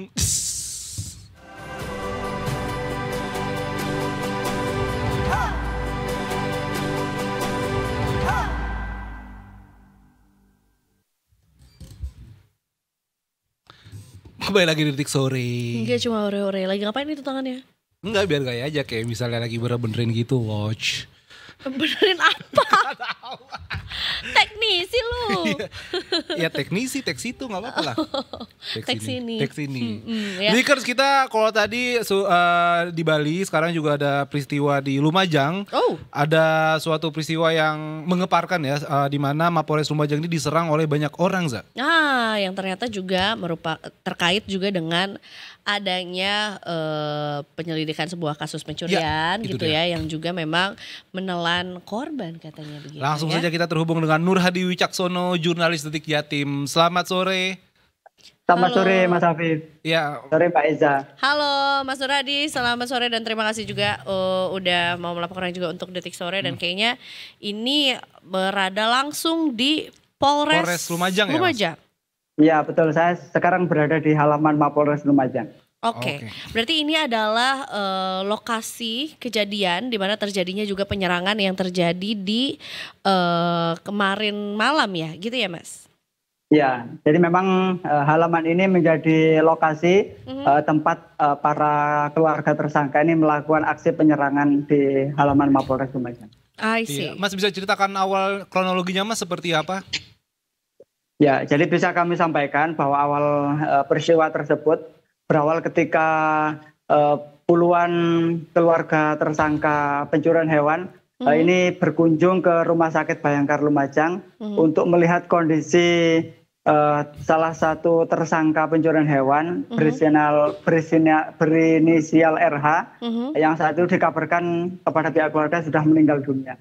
Pihak keluarga merasa kecewa dan tidak terima dengan kondisi tersebut, sehingga mereka sempat adu mulut dengan petugas kepolisian di Rumah Sakit Bayangkara hingga berlanjut melakukan aksi penyerangan di Mapolres Lumajang. Baik, dan ini seperti video juga yang sedang ditayangkan, berarti memang penyerangan ke Polres Lumajang juga dilakukan oleh sekelompok orang gitu yang cukup banyak ya, Mas. Ini kalau dilihat dari video. Ya, memang jumlahnya ada sekitar puluhan. Mereka itu adalah rata-rata adalah keluarga dari tersangka pencurian hewan, karena mereka merasa kecewa dan juga melampiaskan emosinya karena salah satu anggota mereka ini meninggal dunia. Ya baik, bahkan di Detik Jatim juga diberitakan kalau pihak keluarga itu menemukan adanya luka memar dan juga bekas tembakan ya Mas? Iya, jadi salah satu keluarga menyatakan bahwa keluarga ini menemukan adanya luka tembak di bagian kaki dan juga luka memar di badan. Padahal sebelumnya dinyatakan baik-baik saja begitu Mas, tidak ada luka-luka seperti itu pada saat ditangkap ya? Ya, memang belum ada penjelasan resmi dari pihak kepolisian mengenai kronologis penangkapan tersangka ini. Namun dari penuturan keluarga tersangka menyatakan bahwa kondisi saat dilakukan penangkapan itu tersangka ini dalam kondisi sehat, artinya tidak dalam kondisi sakit. Baik, dan berapa lama proses penyelidikan gitu ya, atau ya proses penyelidikan yang dilakukan oleh kepolisian sampai akhirnya korban gitu ya dinyatakan meninggal dunia, Mas? Ya, jadi tersangka ini masuk ke Rumah Sakit Bayangkara ini atau dilakukan penangkapan sekitar hari Sabtu sore sekitar jam 5. Kemudian berada di Mapolres Lumajang pada hari Minggunya. Pada hari Minggu pagi, tersangka ini sempat mengalami keluhan mual, sehingga pihak kepolisian melakukan upaya pengobatan. Kemudian hingga berlanjut pada Minggu sore, tersangka ini mengalami sakit sehingga dirujuk ke Rumah Sakit Bayangkara Lumajang. Tersangka ini sempat mendapatkan perawatan di rumah sakit hingga akhirnya meninggal dunia pada hari Minggu malam. Sehingga pihak kepolisian melaporkan kepada pihak keluarga sehingga terjadi adu mulut hingga berlanjut kepada penyerangan ke Mapolres Lumajang. Dari korban meninggal ini gitu ya, tersangka yang kemudian akhirnya ditemukan meninggal dunia, apa latar belakang dan juga usianya, usia berapa tahun, Mas? Ya, kalau latar belakangnya memang korban ini merupakan pelaku hewan, kemudian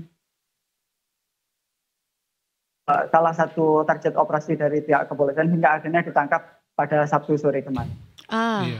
Mas, kalau soal penyerangan di Polres Lumajang, apakah ada beberapa warga yang diamankan dan apa saja kerusakan mungkin atau kerugian yang dicatat di situ, Mas? Ya, memang pada hari Minggu malam petugas kepolisian sempat mengamankan sebanyak 18 orang.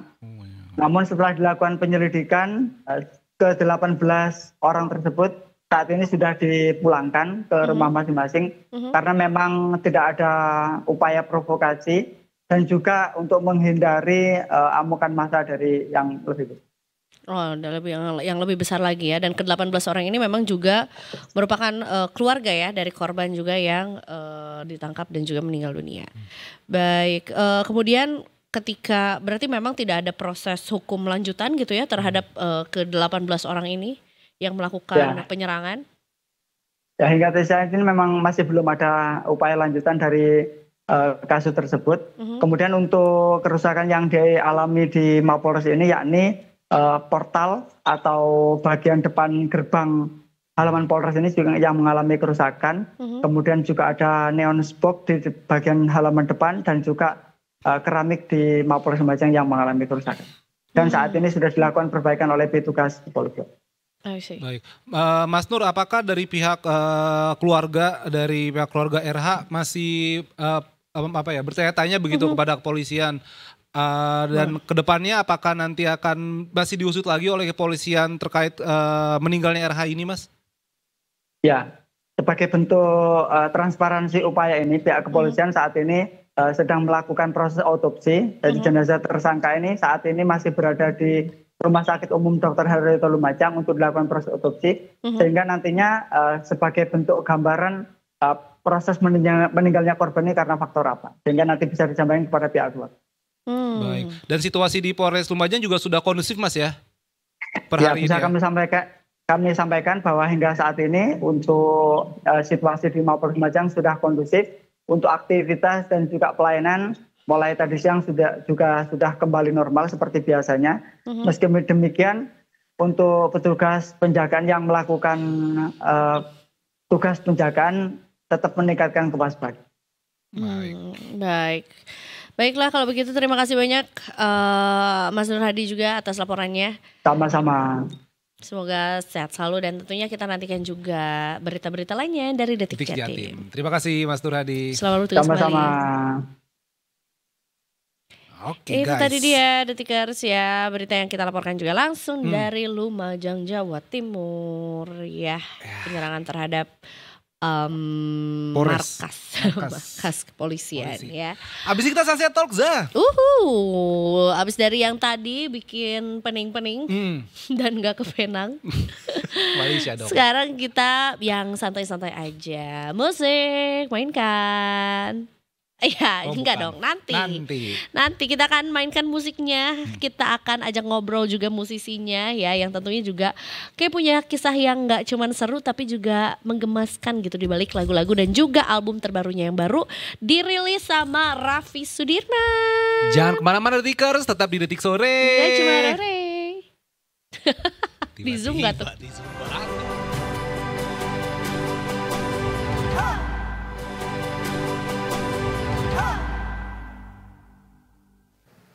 Halo semuanya, saya Raffi Sudirman dan sekarang saya akan membawakan lagu terbaru saya dari album perdana saya berjudul Senin sampai Jumat. 3, 2, 1.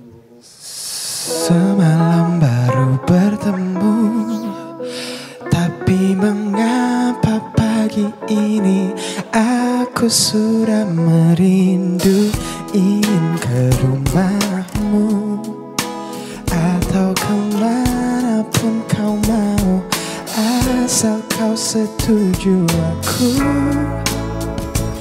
ingin Sabtu Minggu tak cepat berlalu berlama-lama. Ku rela beri waktu Senin sampai Jumat untukmu.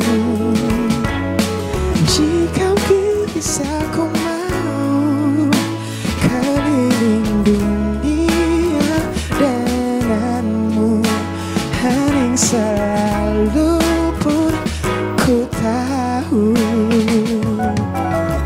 menyenangkan denganmu.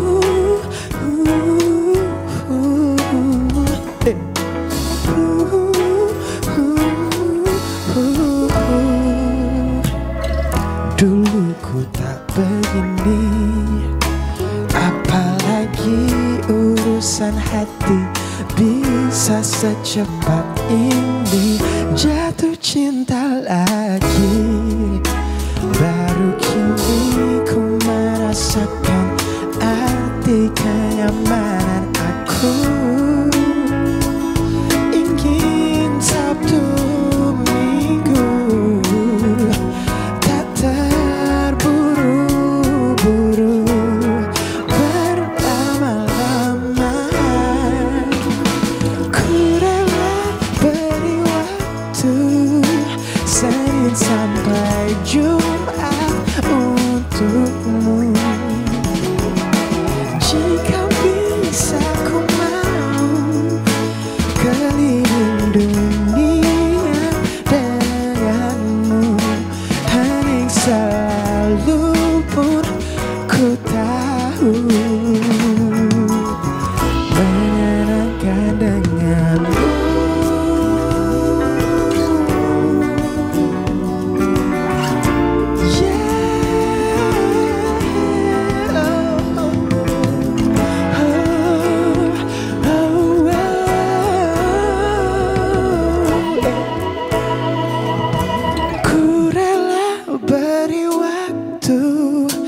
Senin sampai Jumat untukmu. Jika bisa ku mau keliling dunia denganmu. Ku rela beri waktu Senin sampai Jumat untukmu. Jika bisa ku mau keliling dunia denganmu, hening selalu pun ku tahu menyenangkan denganmu.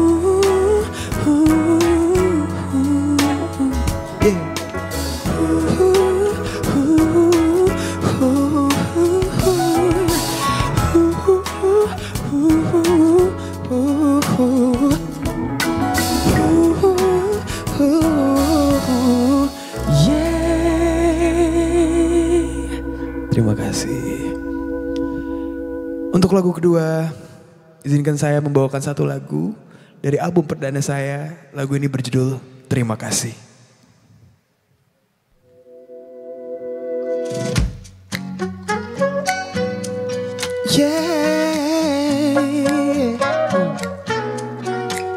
Listen.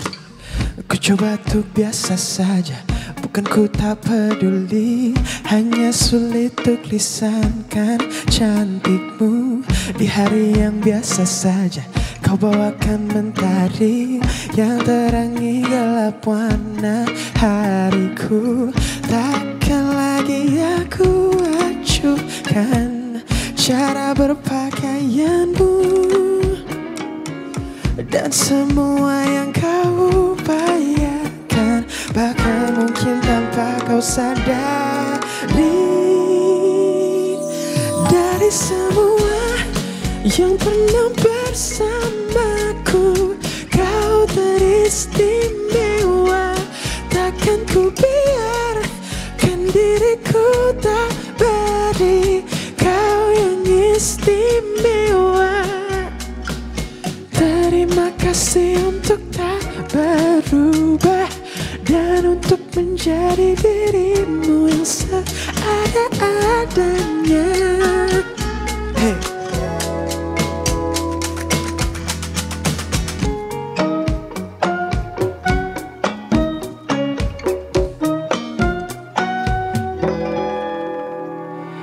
Hari ini kan ku ajak kau ke resto favoritmu, meski makanannya tak ada yang sesuai lidahku. Lucunya lama-lama aku pun jadi suka, atau mungkin itu cara aku rayakanmu. Takkan lagi aku acuhkan rona merah bibirmu, dan semua yang kau upayakan, bahkan mungkin tanpa kau sadari.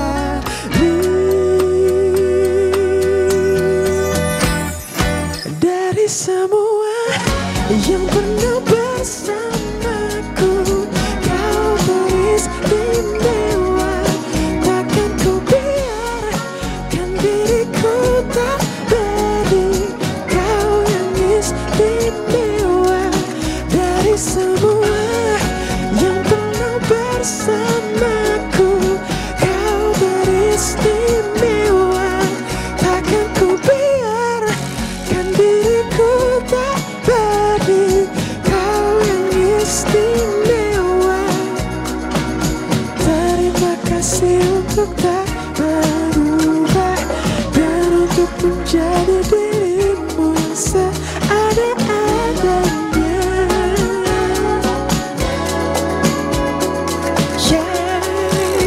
Terima kasih untukmu, terima kasihku. Terima kasih untukmu, terima kasihku. Terima kasih untukmu, terima kasihku. Terima kasih untukmu, terima kasihku. Terima kasihku, hey. Terima kasihku untukmu, terima kasihku, hey. Terima kasihku untukmu. Thank you.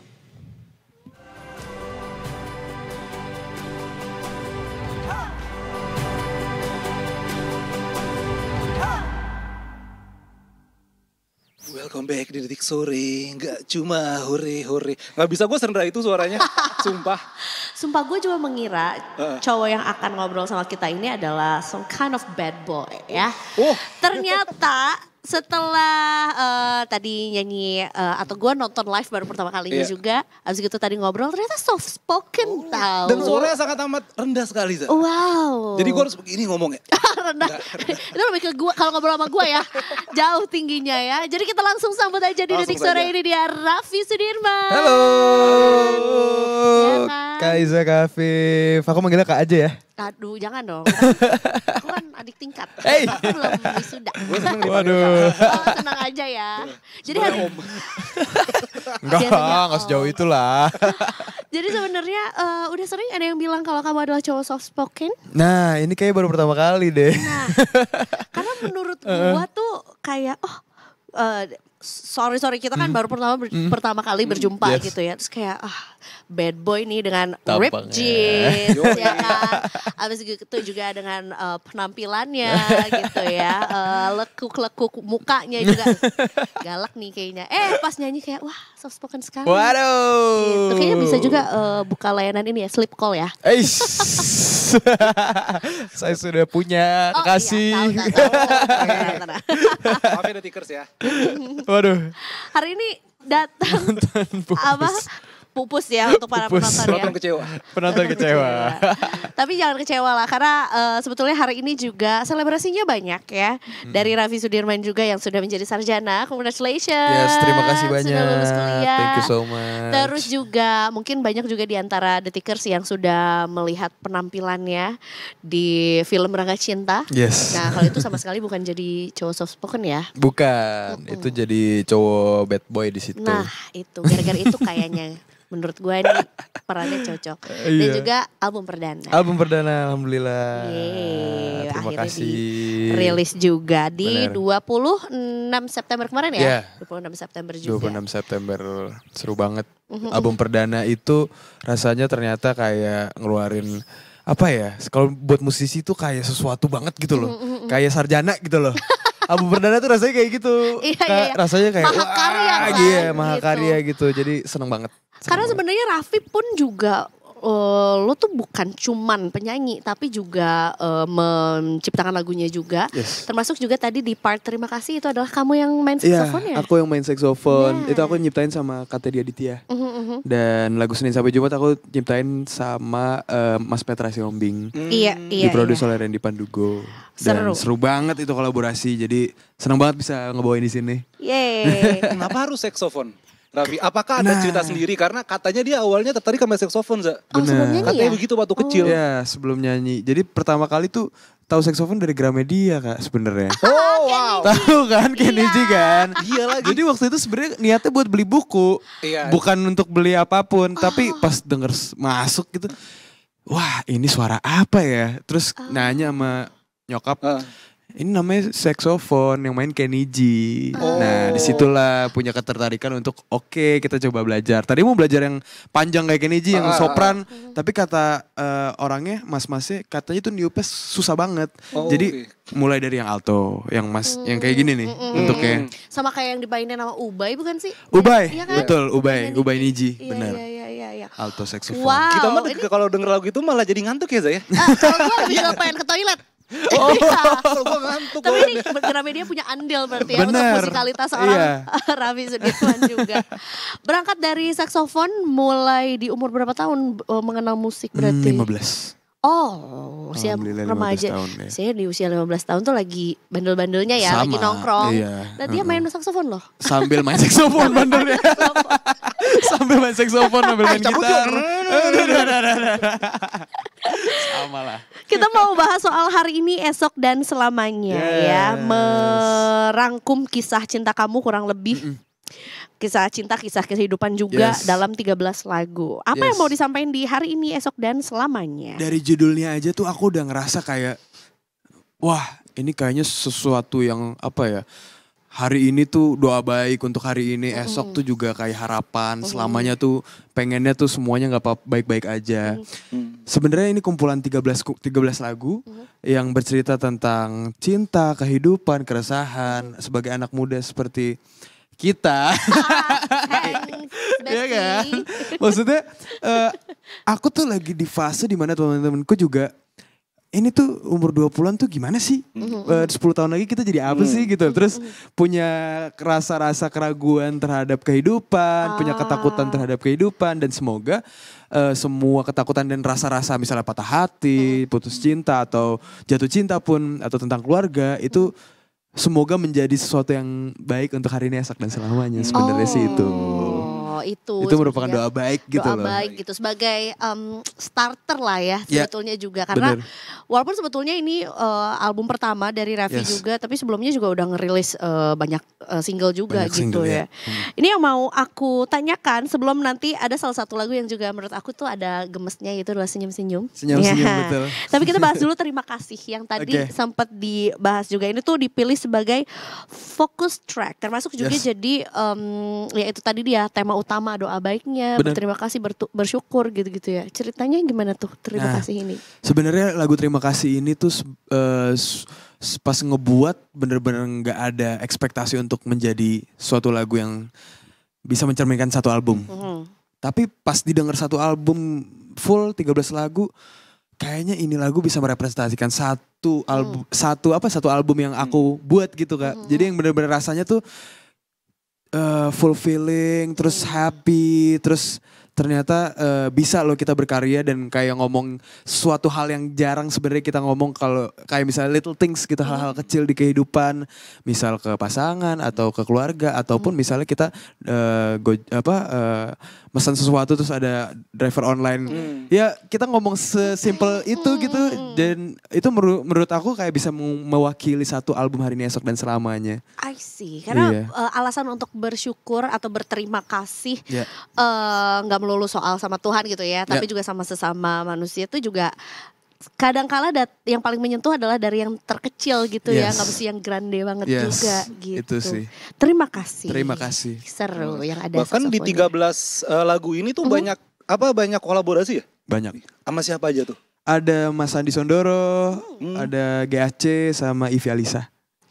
Ini tuh Revi tuh berarti bukan cuman pencipta lagu yang spekta banget aja untuk satu album, bikin lagunya sendiri gitu ya. Tapi juga membuktikan kalau circle-nya luas ya. Iya. Dari produser, komposer, kolaboratornya ramai gitu sebenarnya. Bersyukur banget sih karena bisa dipertemukan gitu. Kalau misalnya timku juga nggak supel, kayaknya aku juga nggak bisa kenalan sama mereka. Jadi bersyukur banget bisa kenal sama orang-orang baik, orang-orang yang sangat supel juga gitu. Iya, termasuk juga kan nama-nama yang tadi kamu sebutkan adalah nama-nama besar di Indonesia juga gitu, yang tentunya mereka juga kan pasti mempertimbangkan mau kolaborasi dengan siapapun. Juga termasuk juga dengan kamu gitu. Betul. Jadi ini satu hal yang wah keren banget nih kickstartnya dari Raffi juga. Amin. Gue mau geser ke lagu Senyum-Senyum. Senyum-Senyum. Ini lumayan banyak ya yang nanyain lagu ini, ya kan? Karena ada elemen gemesnya, benar. Iya betul banget. Jadi Afif, ini lagu kalau kamu mengingat masa-masa PDKT, ini. Nah kepo sama orang atau gimana nih Raffi? Sebenarnya lagunya seperti judulnya Kak, Senyum-Senyum. Ya pengennya orang pertama kali denger udah yang kayak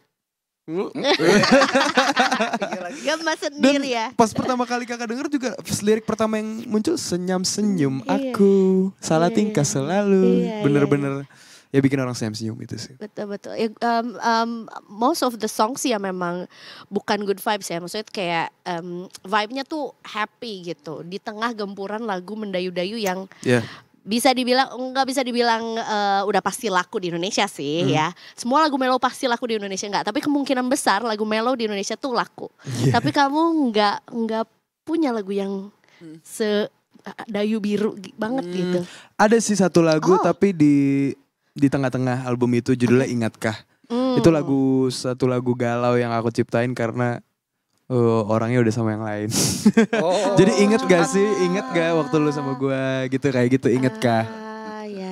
Judulnya Ternyata ada di tengah-tengahnya juga. Ingatkah judulnya gitu. Oke. Lagu galau.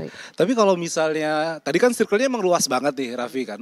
Apakah, gue gak tahu ya sebagai seorang seniman musisi, dengan banyaknya circle yang kenal orang hebat itu, apakah identitas musik lu itu nanti mungkin terinfluence atau lu bisa, gue mempertahankan keunikan gue sendiri nih gitu? Wah, ini pertanyaan bagus nih. Karena sebenarnya ini Kak, aku tuh suka banget diskusi, ngobrol. Wow. Jadi aku tuh gak tahu Raffi Sudirman sebenarnya itu apa tanpa diskusi. Oke. Jadi misalnya diskusi sama kakak gitu. Abis itu aku diskusi sama kakak gitu. Dan ternyata dari sudut pandang mereka ini suatu hal ini tuh berbeda ya. Dari apa yang aku pikirkan. Tapi bener juga yang kata mereka ya. Nah itu tuh yang membentuk Raffi Sudirman.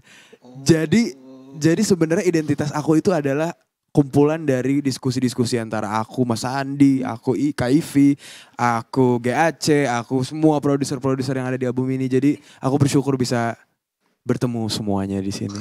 Keren banget. Gitu. Tapi itu nambah kegalauan gak sih? Karena sebenarnya nambah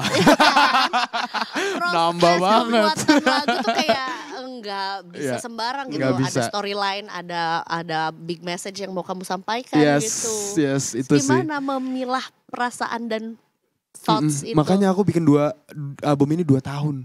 Dari 2023. Soalnya sebelumnya aku nyanyi bahasa Inggris Kak. Sebelum full bahasa Indonesia, aku full bahasa Inggris. Dan itu merupakan transisi yang lumayan sulit. Jadi untuk bisa menciptakan 13 lagu bahasa Indonesia, kayaknya perlu banyak waktu sendiri juga. Banyak bingungnya juga. Challenge juga berarti. Challenge banget, sambil kuliah juga kan waktu itu kan. Oh iya. Nah itu bingung Gitu. tuh di laptopnya tuh ya Windows itu. sebelah kirinya skripsi, sebelah kanannya nulis lagu. Itu bener, full banget makanya laptop tuh. Kerja keras tuh ya laptopnya Kerja juga. keras bener. Iya, jadi menarik juga ya begitu di-mention sama kamu beberapa lagu di Scenery, Ya. di Good Night tuh bahasa Inggris semua Bahasa Inggris full. Apa yang bikin kamu kayak ini bahasa Indonesia deh kali ini Raffi Sudirman? Aku sangat mengidolakan almarhum Glenn Fredly. Oke. Dan aku ingin punya suatu karir seperti almarhum gitu. Dan apa yang dia bawa ke anak muda, apa yang dia bawa ke di luar musik, let's say dia membuat komunitas di Ambon, dia membuat M-Block gitu. Itu sesuatu yang kayaknya gue mau kayak dia deh. Dan gue bersyukur banget bisa kenal almarhum gitu. Dan ya shifting dari musik yang R&B, soul, jazz, tiba-tiba ke pop, itu juga karena almarhum Bung Glenn Fredly gitu. Jadi ini ada banyak influence juga termasuk cara bernyanyi kah, cara membawakan lagu yang manis gitu sih, kan sebetulnya. Kayaknya sih iya, karena konser pertama aku nonton Thriller Starry Kak. Oke. Mas Sandi, almarhum Bung Glenn sama Tompi. Dan itu wow, ternyata mereka interaksi sama penonton, mereka membawakan lagu-lagu hits mereka. Pas Bung masih ada waktu itu nontonnya? Pas Bung masih ada, Wow. pas Bung masih ada. Okay. Itu 2000 berapa lupa aku. Aku masih kecil banget gitu. Terus I wanna be like him, Bung Glenn almarhum gitu. Jadi sedikit banyak memberikan inspirasi lah ya gitu. Ya. Untuk membawakan lagu-lagunya juga. Yes. Challenge baru yang dihadapkan walaupun sebetulnya nggak masuk ke dalam album yang ini sih. Yeah. Tapi adalah ketika kamu menjadi seorang aktor dan menyanyi di atas panggung is a thing. Yes. Menyanyi sambil berakting sambil mukulin orang. Cuman lu doang. Lagi direjakin netizen gue. Boleh cerita dikit gak sih? Walaupun Boleh dong. lagunya ini masuknya ke dalam album soundtrack ya Yes, gitu. yes. Tapi bolehlah kita Seru banget bisa tergabung di film Mas Riri Riza dan Mbak Mira Lesmana dan Mas Nikola Saputra, film adaptasi Ada Apa Dengan Cinta berjudul Rangga dan Cinta. Bersyukur banget bisa mendapatkan peran Borne yang dulunya dimainkan oleh Mas Fabian Ricardo. Borne ini merupakan cowok populer, cowok yang ketua geng lah gitu. Di sekolah gitu. Jadi dia pengen banget dapetin cewek yang sangat populer juga gitu, yaitu Cinta gitu. Dan di sini dia ada satu adegan di mana ya seperti film ADC, dia gebukin Rangga kan. Nah tapi banyak banget lagi dirujakin juga, tapi seneng banget gitu. Orang-orang tuh pada sebel sama Borne. Iya. Jadi kayak di Instagram tuh rame, gini. Tapi alhamdulillahnya berarti saya memerankannya. Actingnya bagus. Saya memerankannya berhasil gitu. Benar. Jadi untuk teman-teman yang belum nonton masih ada di bioskop. Nah. Bisa ditonton karena di situ ada sesuatu yang surprise juga gitu. Ya, itu dia. Walaupun mungkin ya masih banyak yang kebayang-bayang zaman-zaman nonton AADC gitu ya. Masih banyak elemen surprise yang nggak ada di film AADC sebelumnya. Betul, gitu. banyak banget. Kayaknya namanya juga adaptasi. Dengan Adaptasi. Gen Z That's yang true. main. Benar. Jadi juga pasti banyak ini juga. Yes. Kalau tadi diajakin nonton Rangga Cinta ya. Kalau sekarang mungkin album lo tuh enaknya didengerin sambil ngapain sih? Sambil ngapain? Sebenarnya sambil yang gue kepikiran ya. Bangun tidur oke. Sikat gigi oke.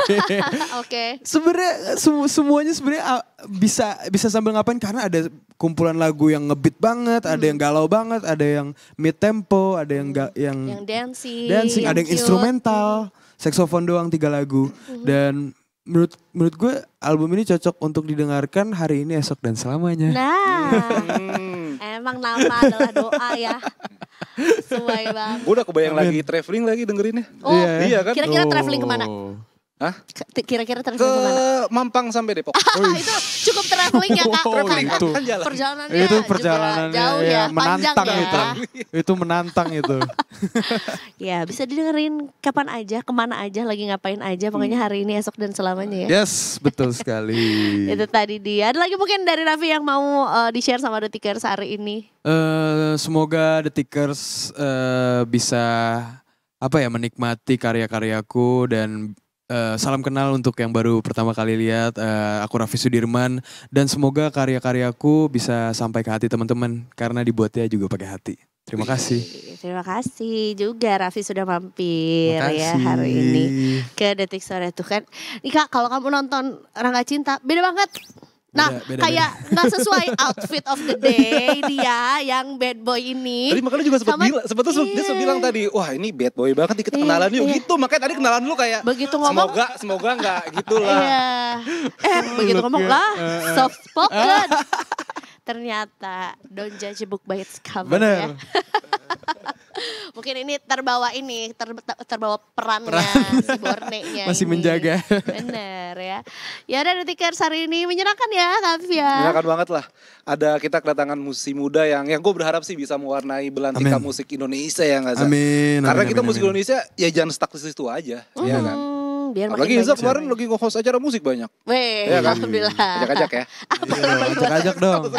Ajak-ajak tuh, Raffi juga minta tuh. Nah, boleh kita. Semoga kita berjumpa di panggung-panggung lainnya juga ya. Of course. Yes. Tapi yang jelas Detikers, that was Detik Sore hari ini. Dan tentunya mudah-mudahan Senin sampai Jumatnya. Nah, itu juga gak cuman ditemenin sama kesibukan aja. Penghujung harinya juga ditemenin terus sama Detik Sore dari jam 3 sampai jam setengah 6-nya ya. Jadi kita tutup dulu ya. Dengan tagline, kalau nanti kita, ini Raffi kalau kita bilang Detik Sore, nanti Raffi bilang gak cuma hore-hore. Siap.